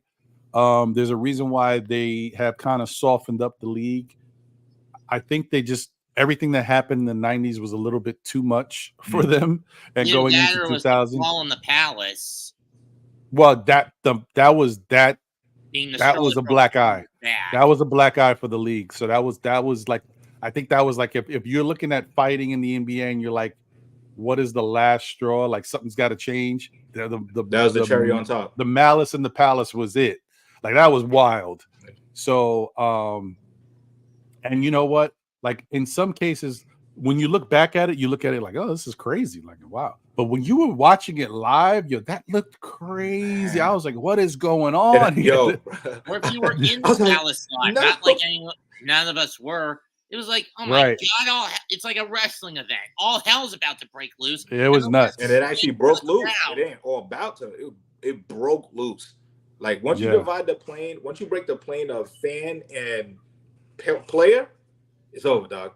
And then not only did Steven Jackson go into the stands, he was punching people in the stands. Do you understand what I'm saying, Drew? That's past the point. Like I tell people, I have no quarrel with somebody like defending themselves. You're supposed to defend yourself if somebody does something to you. Like in my mind, you're gonna hear me say this a lot. In my mind, because I can only speak about what I think. I can't talk about what anybody else thinks. So, like that whole situation could have been avoided. Maybe the fight between Ron Artest and Ben Wallace couldn't have been avoided, but everything else after that was more of like an ego thing more than was something actually happening. Do you understand what I'm saying, too? So once the egos get involved, that's when things change. And in my mind, I always look. I say, if I'm making that much money, no one in their mama can make me lose that money. This is not regular money. This is life-altering money, generational altering money. And they were willing to give it all up because somebody threw a cup at them. Do you understand what I'm saying? Like that's like, and I'm a big advocate. Like, because now I have kids. Like, I try to mirror what I would like for them to do. Like, if I tell you, don't do this, you're not gonna catch me out there doing it. Like, oh no, I'm a grown up. That's why I could do that. Do you understand what I'm saying, Drew? So it's like once they saw that affected kids, because kids are big viewership like parts of the NBA as well. So if kids are watching, oh, this is okay, if somebody does this, so they like, and the NBA is very analytical. They look at everything like, oh, like by the numbers. They go, okay, this is what we saw. Yeah, viewership was high during that little fight thing, but so now if we let this go on, what will happen? Then there's going to be one. The next time it will be bigger than that. Players will tell themselves, yo, you know what? Anybody says anything to me, I'm going in the stands. Like, right. And there's nothing. Once you let one go and you don't punish it, it's like a floodgate. Everyone's going to do it. And as tough as Ron Artest was, I was like, yo, as tough as Ron Artest was, Ben Wallace scared him. So there's no way that none of those people that were in the stand look like Ben Wallace. So he's going in there regardless. You know what I'm saying? So, right. Well, you know, I mean, part of the thing too, like all right, I could deal with if you want to tell me that the league had to soften up because it was starting to get a little out of control, a little out of hand. Okay, fine. If you want to tell me that going forward, the league is going to continue to be somewhat soft, there's going to be some moments where, look, I'm okay with that too. As long as it's consistent, as long as you make the right basketball calls, as long as you don't let fouls go uncalled or call everything a foul, just be consistent. I said before, I think it was last week's show or one of these other shows. I don't know. I talk a lot. There's a lot of Nick content stuff. I mentioned that, you know, give these refs incentives. Give them a scorecard at the end of the year. If we looked at your overall calls in each game and we tallied up how many times you called the right call, if you 75, 80% or better, whatever, you get a bonus. You know what I mean? Force them to make the right calls, to be on top of it. Don't just go into listen, the NBA is a multi-billion-dollar industry. They got money to give incentives to referees to make sure they ensure that the stuff is being done the right way. Let's get it together, y'all. Come on. Nah, it's what you're saying is 100% correct, and like I'm a pivot right off of that. I always say like in regards to the refs themselves, like I can't be watching a game at home and I'm questioning every single thing that you do. Like, wait a minute, how is this that? Wait a minute. So like last night, do you know how many plays that Jalen Brunson shot threes that somebody was under him that they didn't call a flagrant foul? Maybe like 4 of them. Like 4 of them. Like the one that he took the corner shot after Precious gave him the ball and he shot the corner and he fell to the side, the ref was standing right there. I said, I know we're up by 20-something points, but you got to think about integrity. Like this, like you're trying to keep the integrity of the game going, right? You're saying that if somebody stands under somebody's foot and they're shooting and they come down on their foot, that is an automatic flagrant one. So why can't it be that consistent? And for some odd reason, I'm not saying like, oh, the people are against the Knicks or something like that, but it's just wildly inconsistent, especially for Jalen Brunson. I'm like, bro, I know Jalen Brunson got footwork, but it's not enough footwork to stop people from fouling him. So when he pumps fakes and he goes in between 3 people, one of those is a foul. I know 3 people are swiping at him, but one of them is a foul. So call something. It can't just be like, oh, this guy is. And that's why if you look, Jalen Brunson is always on the ground. You think he's falling? He's flopping? No, he's not. He's getting hit because he's smaller than everyone. So everybody's swiping down towards him. At least call that foul. But if Harden does a step back and pump fakes and you jump past him and your beard hair touches him, it's a foul. You know what I mean? That's. Well, think of it like this: who's had more star power and more credibility over the last bear part of the decade? To me, sway the refs to get calls his way. Harden. But I'm a Knicks fan, man. I can't think really about Harden like that. I got to think about what are you doing for my team, like because Harden doesn't play for me. Like I can watch Harden games, but when I'm watching that Jalen Brunson, I'm like, yo, if they actually gave this guy the free throws that he actually deserved, what would his average be? He'd be averaging 31 points a game, 32 points a game, because he's leaving like. I'm just making a point that. I know what you're saying. Lee Harden has been on these super teams that have been perennial bridesmaids, never brides, or just complete jokes. But yet, because of the fact he has that kind of street cred, the refs are more than prone to turning into either one, giving him a foul if he gets hit, or if he commits one, more often than not, they're going to turn a blind eye to it. Yeah, I mean, and you know, the thing is, imagine this. Could you see the problem is the NBA tries to do certain things, and then in order to keep that whole thing going the way it is, they kind of get lost in the sauce. Because remember, there was a time where you couldn't sneeze or breathe on Harden and everything was a foul. Remember a couple years ago they changed guys that started rule. putting their hands back. So Right, they even... right. And so because of that, imagine if we were still in those days. Right. I mean, not only would Harden get every call, but it would benefit Brunson. Then Brunson would be putting up 35, 40 a game. Like, it would be nuts. But that being said, the issue is it's all about consistency. It doesn't matter if you take a stance and you say, this is how the league is going to be. This is how we're going to officiate and call games. Fine, but be consistent about it. I mean, even Tom Thibodeau, if you love him or hate him, his whole thing is just be consistent. Just call it the way it's going to be called throughout the whole game. At least we know what we're getting into, and we know how to play. We know how to, that's all that matters. That's what the players want. That's what the coaches want. Yep. Shout out to Legion of Knicks. What's going on, my guy Guillermo in the building? What's going on, brother? I'm assuming, because I know you're always at all the NBK stuff. I don't know if you go into the game, but I assume that maybe you'll be able to come through to Legends. It'd be dope to see you as always, my brother. Once again, guys, tomorrow, Philadelphia 76ers at the New York Knicks. Tickets are still available. If you would like to buy a ticket, they are $205. The price has been dropped. There's not a lot of tickets left, but if you want, you can go on to the Nothing But Knicks YouTube channel and go to the website, and you can purchase a ticket. Or just type in NothingButKnicks.com and go to his website. You're able to purchase a ticket. But if not, you can just come out to Legends. They're doing a pregame podcast. People will be there watching the game. Then there's a postgame podcast. So by all means, come out to Legends by Madison Square Gardens on 33rd, I believe, between 33rd and like 5th and 6th or 6th and 7th. But you can just type in Legends bar and you'll be able to find where they're at. Anna Grill says MJ is why they softened the game. Then the malice in the palace. There is nothing to do with LeBron or Curry. Oh yeah, I mean I think it was already getting soft before LeBron and Curry jumped into the league. And like both LeBron came right. Oh yeah, LeBron came into the soft. See, that's the thing about LeBron. LeBron is a tough guy, no doubt about it. Especially when he came to the league, he's like a freaking monster. They were trying to kill him in the beginning. Yeah, but the NBA itself was already softer than what it was back in the 90s. It's like that was a whole different animal. So, but yeah, I hear everybody. You remember what they used to do to Iverson going into the paint? Oh man, forget about it. Iverson used to get to get beat up. Surprised he didn't get concussed. For real. Shout out to NYC BBall 08. Thank you for the generous super chat, my brother, as always. He says the league changed, adjust to the European player style. And that is a very interesting point because there's a lot of that going on. Now, I will say one thing.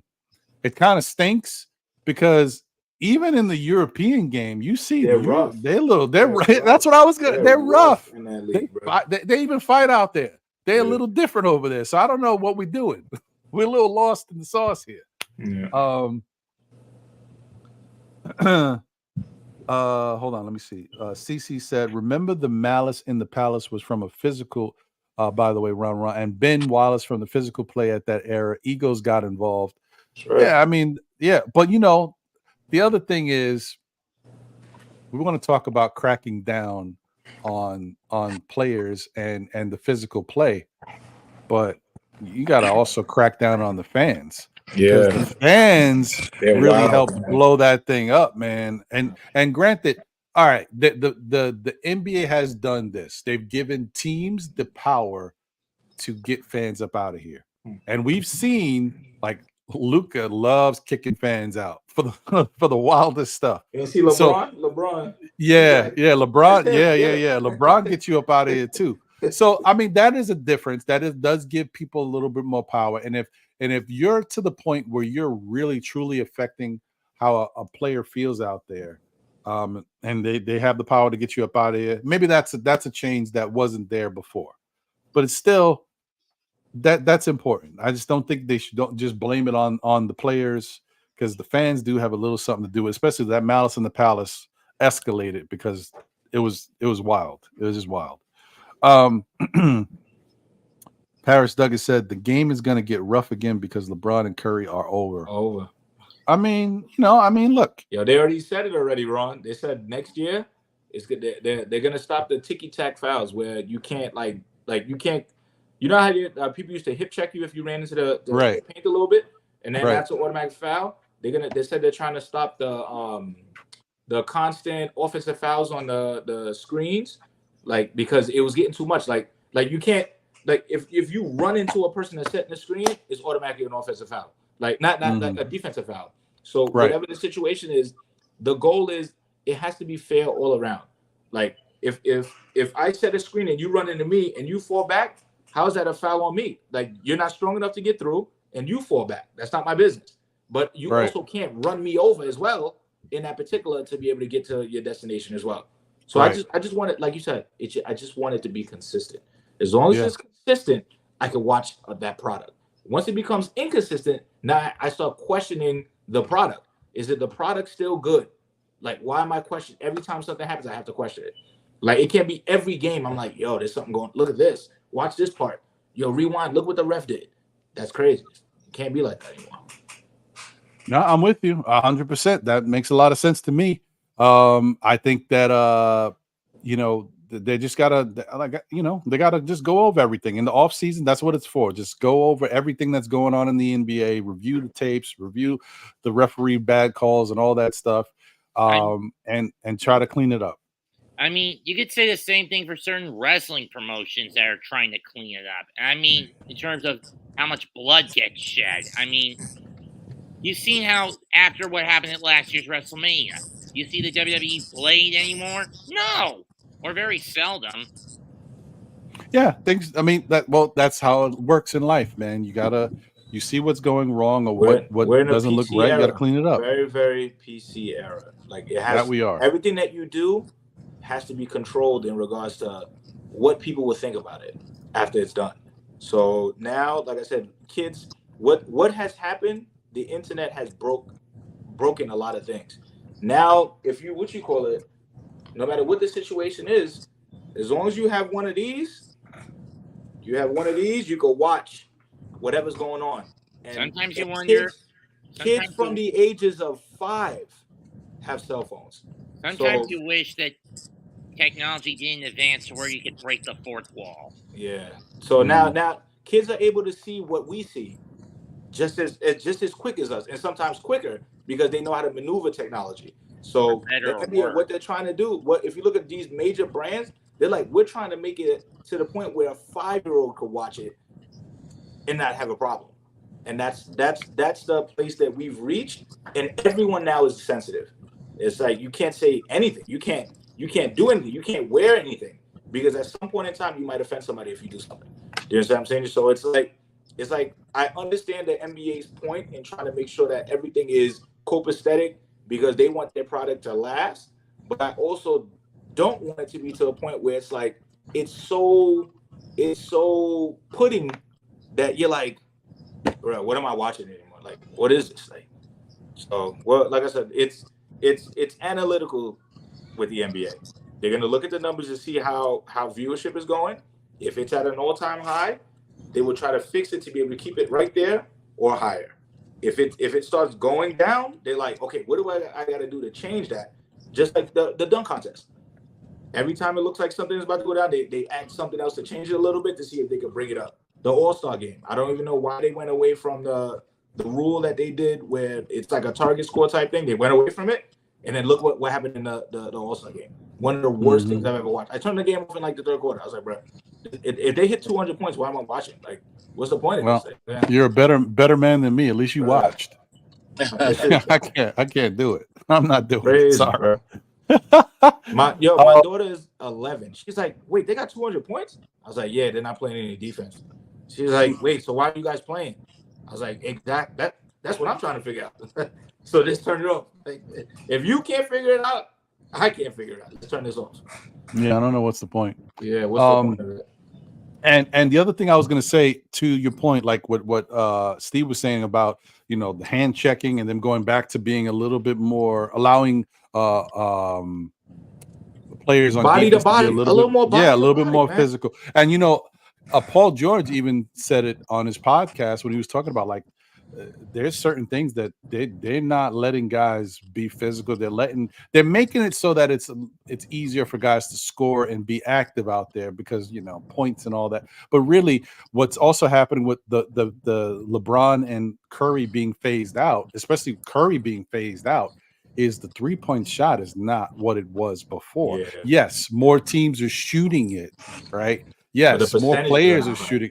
But the percentage, because the guys like Curry, like Clay, who shot unconscious, they're not that anymore. Yeah. And when they're out of here, nobody else shoots the three in the way that they're shooting the three. So the game changes. It becomes more of a half-court game. The bigs, have you guys noticed that bigs are starting to become bigs again? Remember they started to phase out the traditional big? And it wasn't that big of a deal for like a Luka, like a Jokic, or like an Embiid, or like a Cat. The super bigs are super bigs. They're going to do their thing.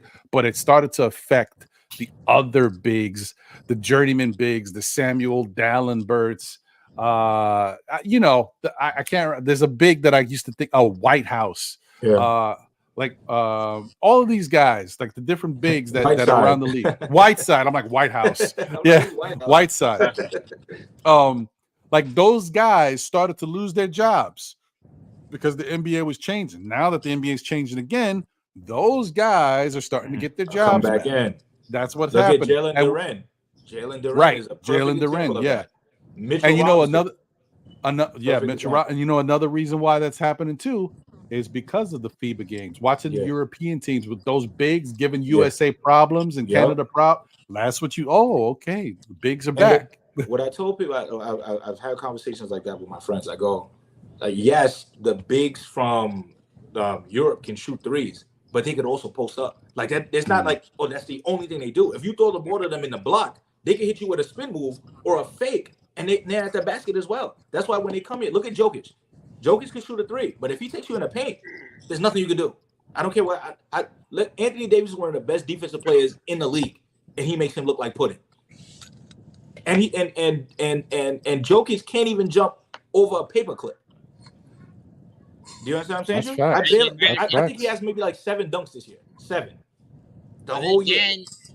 But then again, Jokic's body, he specifically crafted himself to where he's more about finesse, not power. But every big that you see that comes from Europe, if they're actually good, they have the same skill set that Jokic has. The same skills. They can do everything that Jokic can do, but Jokic just does that at a better level, and he's winning. If you put anybody else right now that you can go find any big in it, you remember Marc Gasol? Marc Gasol was doing Jokic-like things before Jokic. I thought it was Pau Gasol. No, both of them. Marc Gasol could do the same thing. Oh no, yeah. Marc Gasol was a baller too. Yeah, Marc Gasol was a baller. Remember him on Memphis? Don't think about it anywhere else. Yeah, because Pau was on the winning team. Pau was on the Lakers. That's what you remember. Yeah. But Marc Gasol was no slouch. And he was. And actually, I think at one time when Mark and Pau were both in the league, Mark used to destroy. Give it to him. Like, give him work. Give him the business. Give him work because he was stronger than him. You couldn't do anything with him in the paint. Because again, Pau designed himself for finesse, not power attacks. Yeah. Right. And that's shout out to the. Okay, go ahead, man. I think that's a problem with a lot of the big men today. When we were kids, it was all about bullying your way into the paint and throwing it down, or occasionally doing little finesse-based fadeaway shots. But today's NBA center, it's all about finesse, versatility, and throwing up and seeing if you can hit on one from outside the paint, outside the arc, instead of just driving it into the lock and plowing it into the key. Or just putting it up in the key. That's why I love Julius Randle, guys. Randle, if Randle is who he wants to be, he plays like a old school player. He's going into the paint. There's nothing you can do. You could try to jump on him. He's going to do whatever he takes to be able to score. And he has the outside game. So agree to disagree. Remember when Vince Carter was dunking over 7-foot European dudes? But that's one thing, bro. and that was actually that's in the Olympics, during, man. Then that's a little bit of a different era. Because now the European players seem tougher than us. and they play a different style of They basketball. got internet, but Ron. back then they were not. They got internet. You know, yeah, it was different. And shout out to who's E. Gibson. Yeah, Marcus Gasol won a Defensive Player of the Year in 2013, but later developed more of an offensive game and won a title with the Raps in 2019. That's a fact. Yeah, Marcus Gasol was great, man. He was good. He was really good. Mark's main issue was he was more defensive minded, where Powell was the offensive piece. Bro, he was putting up 20 and 10. But then Mark started. Yeah, then Mark started to get busy offensively. Crazy numbers too. 15 rebound games, 28 and 15. He was doing all this stuff. Whatever we see Jokic is doing, like to me, I think Jokic is just a souped up Marc Gasol. Like he could do everything else Mark couldn't do. Like he could shoot the outside, and I wouldn't say he was a better passer, but I think he could make more of the trickier passes than Marc Gasol could make. That's the difference. And he has his own team where he's the man on the team. Marc Gasol was never the man on his team technically. There was always somebody right next to him like a 1A. When he was on Memphis, Zach Randolph was the 1A to him. So it's like he was sharing the responsibility at the time. Jokic, he's the man. There's nothing else. You can't. Yeah, Jamal Murray is nice, but he's like a B player. Like there's a 1 and then there's a B. Like that. Then that's the difference. So let me ask you guys this question. Last two questions before we get out of here. And please smash that like button. I think we got 140 people. 100 likes. I know, but you know what it is? We got 140. We got 140 people watching right now. But there's 86 watching on YouTube, and the rest are watching on Twitter. Okay. So can't get a like from Twitter. Yeah, can't get it like that. So I appreciate you guys tuning in. If you want to come on over to YouTube and watch, that's great. But if you want to stay and watching on Twitter, hey, that's great cool too. Appreciate you. But for those that are here that are watching and haven't smashed that like button, we had 97 likes. Please smash that like button. Let's get to 100. So here's the quick question here. One, do you think OG's coming back tomorrow or on Tuesday? Tomorrow. I think tomorrow. I think it's tomorrow because the way Tibbs looks like a giddy little boy when he's talking about OG now. Like, yeah, he's day to day. You know, I can't wait. You know what I mean? He's like, I don't want to say anything, but he's coming. Well, he looks giddy. Okay. You know, when Tibbs smiles, he's up to something. What do you think, Wiz? I think he was ready yesterday, but I think they said let's actually play a little more cautious. Let's bring in Brunson slowly, and then I say tomorrow too. Craig says Tuesday. AP says Tuesday. I definitely think he's coming back Tuesday, but I feel something about tomorrow, man. I don't know what it is. I want him to play tomorrow and rest Tuesday. Honestly, that's what is going on with this camera? Is it national? Is it national television? Yes, tomorrow too, right? That's why I think he might come back tomorrow. Or Tibbs might be smart. Or Tibbs might be smart and not put him on national TV. Just in case he doesn't have a good game, they might throw him on the regular. So like, because it's gonna be on ESPN tomorrow. So you don't want to put OG out there at that particular, and you could beat the Sixers without him. So you put him on the regular MSG televised game where it's more Knicks fans watching it than the whole world watching it. So just in case he has a bad game, it's not a situation where it's too much pressure. Like, oh yeah, you got to do this, you got to do that, and then the next day is a practice day after, and then they move on from there. So it might be Tuesday. Yeah. Either way, I'll be very happy. I just want both. Very ways. happy. I don't care about it. Yeah, I want both. I'm with you on that. Or you know what? What they could do, they won't. But what they could do is they could pull a Hartenstein with him. You know, he could play tomorrow on spot minutes. Yeah. So we'll see. We'll see. Here's my other question. Say he does come back tomorrow, or even if it's Tuesday, I'm fine with Tuesday. If he does come back, do you guys think the Knicks go on a run? Because I honestly feel like the way the Knicks are playing with what they got, when everybody's good to go, I'm not talking about if Julius and Mitch comes back, but right now, if you just get OG back, I think that's enough that the Knicks can get a little bit confidence. Guys can kind of start to fall back into their roles a little bit because he's another guy who plays incredible defense, but also he can knock down that 3-point shot. It gives the defense one more guy they got to worry about. I think that could really help, and might be enough to allow the Knicks. They may not be able to beat all the good teams that are coming up until like Randall comes back, but that might be enough for them to really start running through some of these other marginal teams. What do you guys think? Wiz, I'll start with you. Oh, wait. Well, okay. Steve says yes. All right. Okay. What do you think, Wiz? I think the run began yesterday. That's how confident I am about this team right now. I think the run began yesterday, and OG is that little jet fuel, that little, LA's a racing town with car racing. When you drop a certain little fuel in there and an extra burst, that's OG coming in back. So yes, I think OG will impact us to take the next level of taking off and dominating teams like Philly. Guys who missing any major piece, you're getting crushed by us with OG coming back.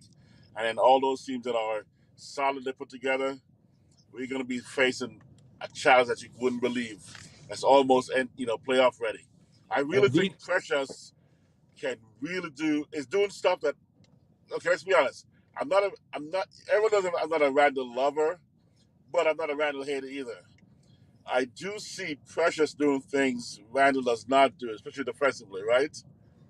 And so I think Precious does have a higher IQ than Randall does and better temperament. So that's the part that offsets that extra, let's say, 12 to 14 points Randall gives us. But Precious's rebounding and defense and offensive IQ and court awareness and temperament brings that up closer. I don't think he doesn't match Randall. Randall is an all-star, all-NBA. But he brings us up enough where you won't really miss Randall as much. But you will see the difference when Randall comes back. You'll notice the difference and realize, we were missing him, but it won't be enough where you go. He's not a liability, basically, at all. Not even close. I didn't want to go to the liability part. I want to go the benefit part. So, yes, we're going to be going on a run with OG coming back. Okay. Shout out to E. Gibson. Appreciate you. He says the emergence of Precious has been huge for us, and I am in favor of being patient, bringing guys back. I hear you. Mets, what you think? You think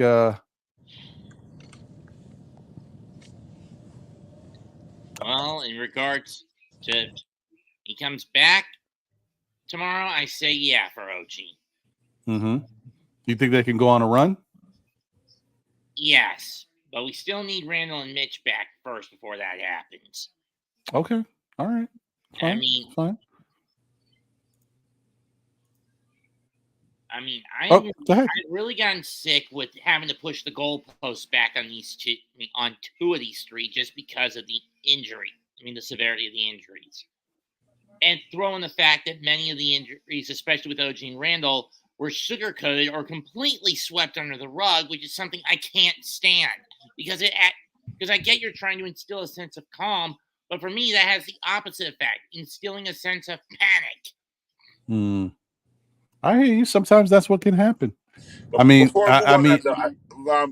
it possible, Matt, that instead of the calm, we didn't want to show our hands to the other teams? Exactly.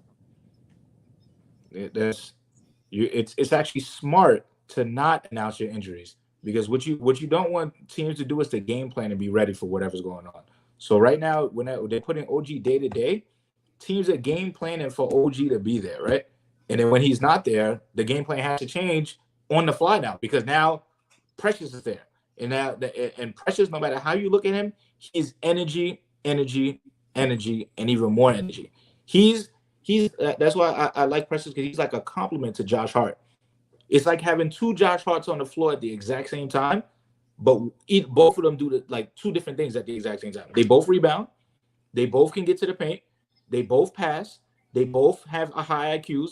And the difference between Precious and Josh Hart just averages more turnovers, because sometimes I think Josh Hart just tries to force things that he doesn't need to force, because it's like Tibbs puts him in like he's technically like the point guard off the bench, because Deuce can't be that point guard.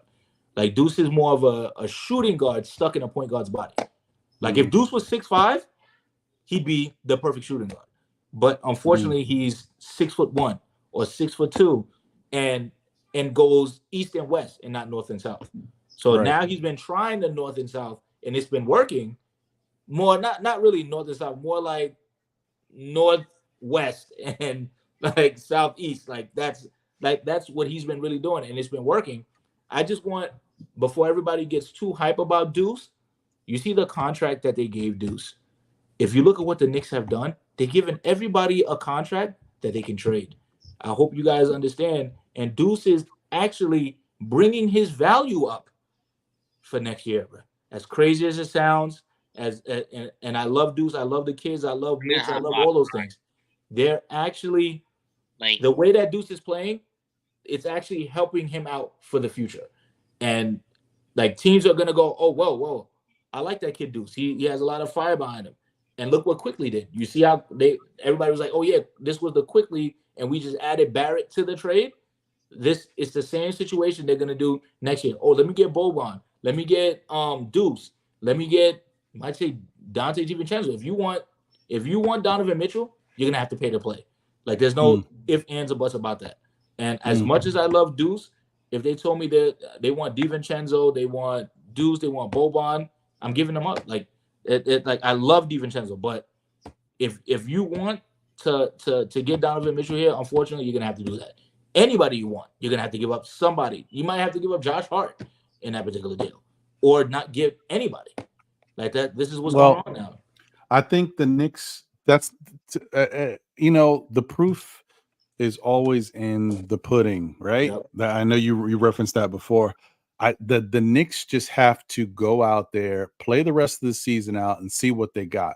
See how far, as healthy as this team can be. See how far they can go with what they got, and then from there they'll know what they're able to do going forward and what's worth it. Like I said, if the Knicks get to the playoffs and get to the second round, or even beyond that, the Knicks can go back. Yeah, they might say, listen, we got a good enough team that we can go with this team. If we didn't get hurt, it affected some of our chemistry. Who knows? But the other thing is, maybe we don't need to worry about trading for this big piece. We got tons of draft picks. Go out and get ourselves another Listen, just like we got Josh Hart, just like we got Donte DiVincenzo, we can go get another guy somewhere in between those two guys, like something we're missing. Maybe we need another guy like a Donte, another shooter type who can play defense, who will fit into and buy into what we got going on. And maybe they don't have to go out and get, because remember, regardless of what people say, Knicks still have one of the best scorers in the league in Jalen Brunson. Knicks still have a top 20 scorer in the league in Julius Randle. And then you got an OG Anunoby, who is an incredible defender, maybe top 5 in the league, individual defense. And then you don't know what we're going to.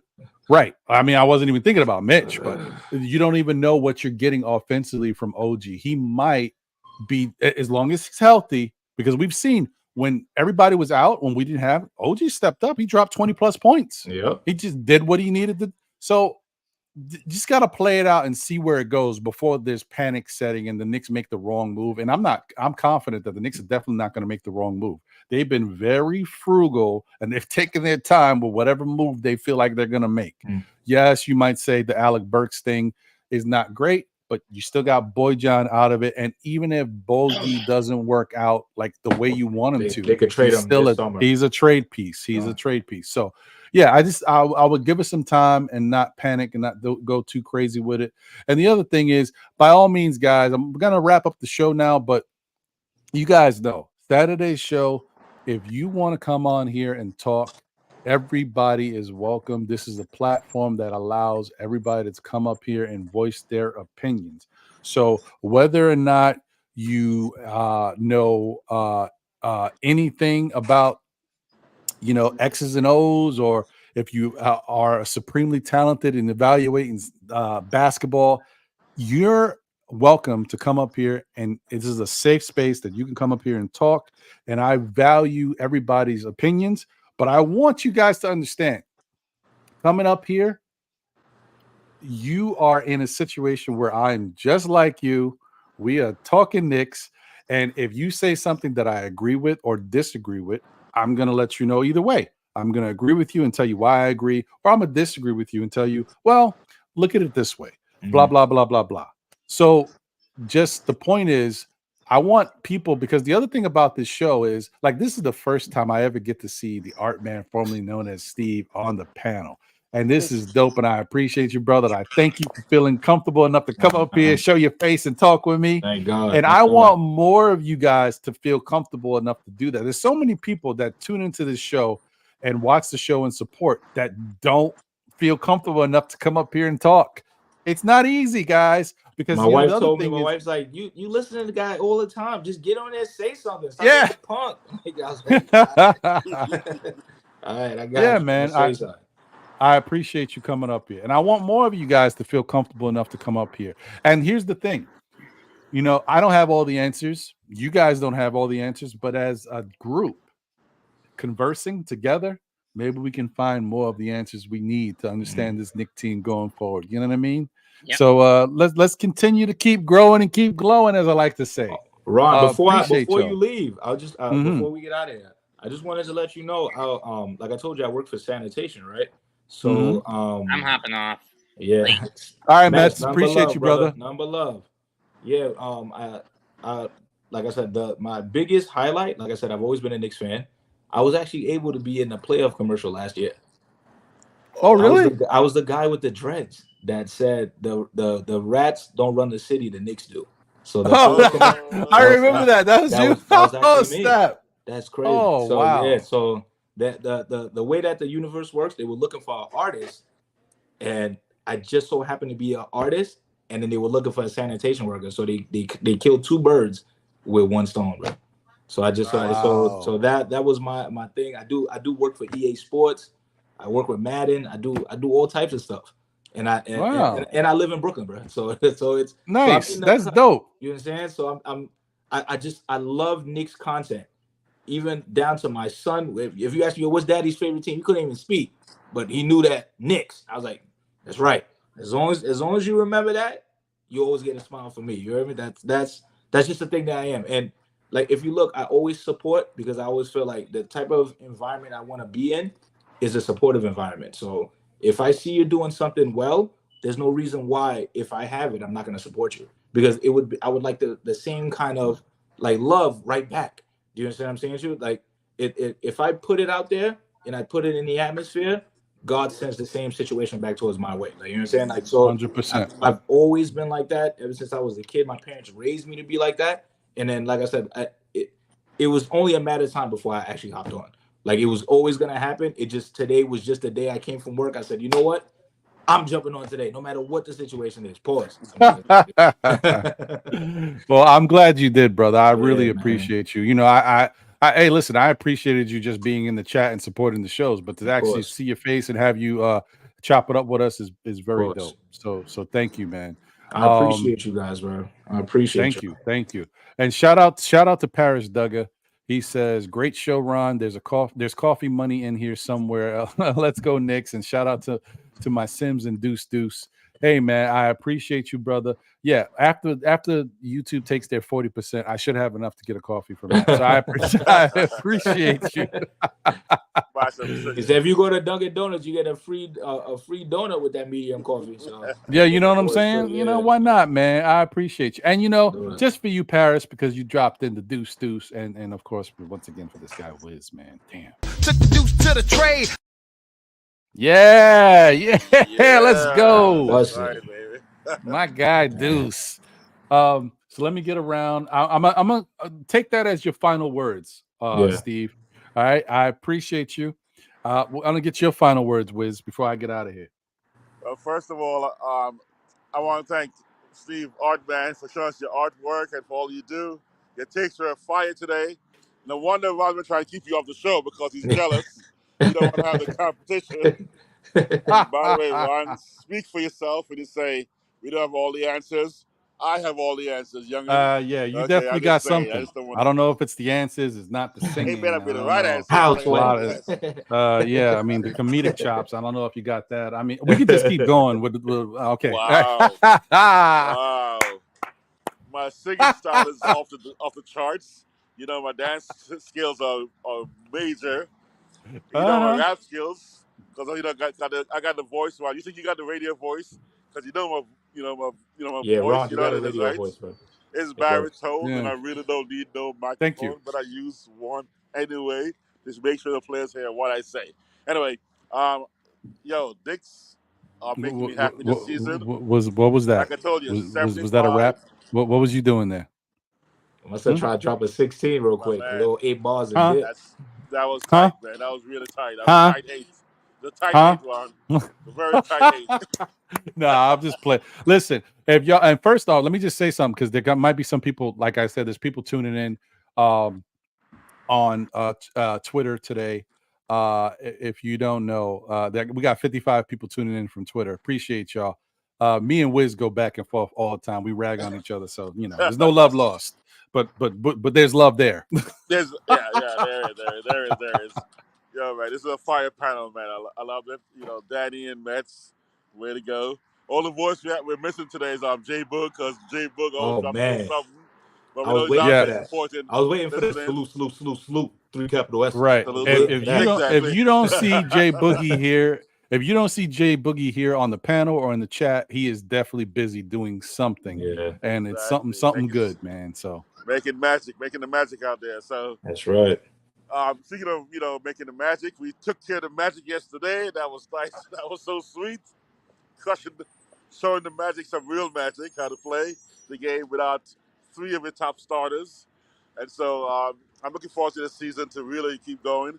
Again, like I said, Art, man, the fact that we are playing the way we're playing and we have the age we have and the skill sets, there's no regrets this season. If we don't quite make it all the way, we know there are reasons why. This injury stream right here, normally some teams would have tanked right now. We didn't. We kept fighting. And yes, it was a perfect example of what it's like to be New Yorkers and battling. I hope our boy Precious keeps going. And I just want to say, this is the year that I feel we go to the ECF, and with the things falling the right way. If Atlanta could do it, why can't we? Jumping off the ledge, right.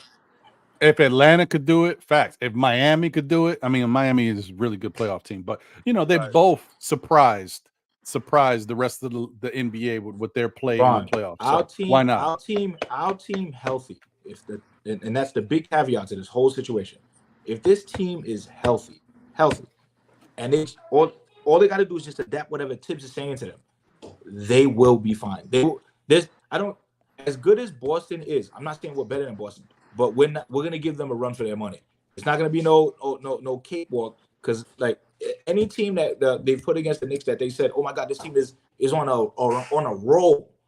What has the Knicks done? They beat them by like 20, 30. Nuggets were crazy when they came in to play the Knicks, when they get beat by 40. I don't you know what I'm saying? So when the Knicks are on their game, they can give anybody a run for their money. And I'm talking about West and East. Can they do it in a 7-game series? That's the question that we have there. But other than that, like I said, I'll take the Knicks against anybody right now, no matter, as long as they're healthy. Other than that, like I said, that's all I got to say. Oh, and follow me on Instagram, SND1129. All right. Oh yeah, you know what? I don't think I don't even know if I'm following you. Yeah, man. By the way, Art, man, what do you think about this? This is LA mural. That's fire. You hear me? It's a little pause on the situation, but yeah. Well, you know. Man. I want no hate on me because it's 75 degrees and sunny. Yeah. Oh man. You hear him bragging? Yeah. Him and his Cali weather, man. I'm done with you. Going back to Cali. LA, baby, LA. Wait, what'd you say that was again?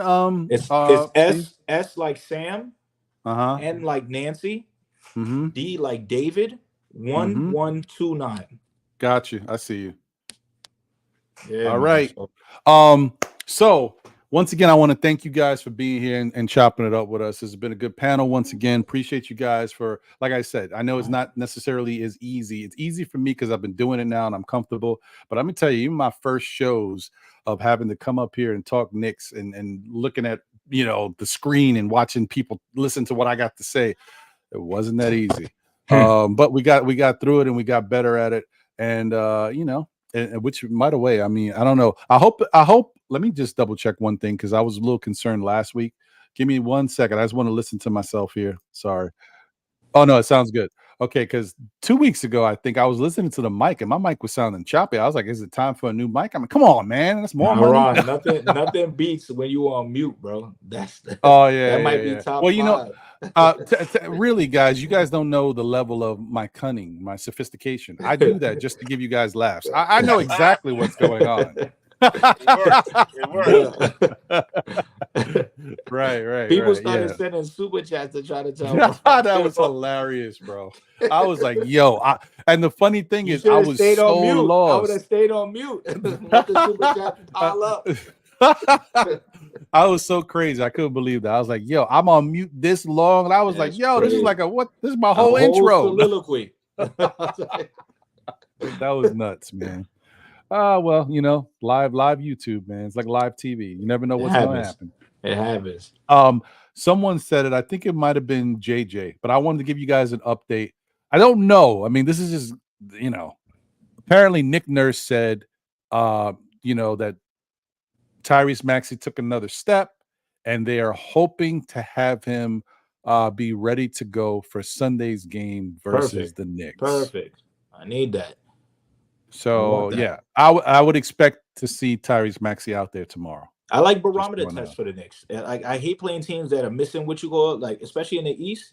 You don't want to play too many teams that's missing their stars because then there's no real barometer to how to play these teams. So just like the Knicks right now, all these teams, if they beat the Knicks right now, I don't think they're content with that. They're like, well, we beat a bunch of people that they're missing 4 guys. No matter how much we feel good about beating them, when they get those 4 guys, will we be able to beat them? Especially these games are close without the 4 guys.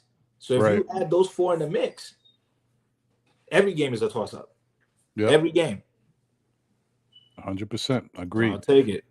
All right. Well, thank you, Craig, as always. I appreciate you, brother. And thank you to everybody who's tuning in. And as I always say, listen, go out there and tell your peoples, tell your aunties, tell your babysitter, tell your nanas, tell everybody about Still Knicks fans, man. Have them come on over and subscribe to the show. As I always say, tell a friend who tells a friend who tells another friend. Still Knicks fans, we'll be back again, whether it be on Saturdays at 11:30 for Know the Ledge, where I talk you off the ledge. And, you know, I've been very fortunate to have a lot of Knicks fans that have just been on it, man. They haven't been going too crazy. And I haven't been having to show a lot of this. See if I know the ledge.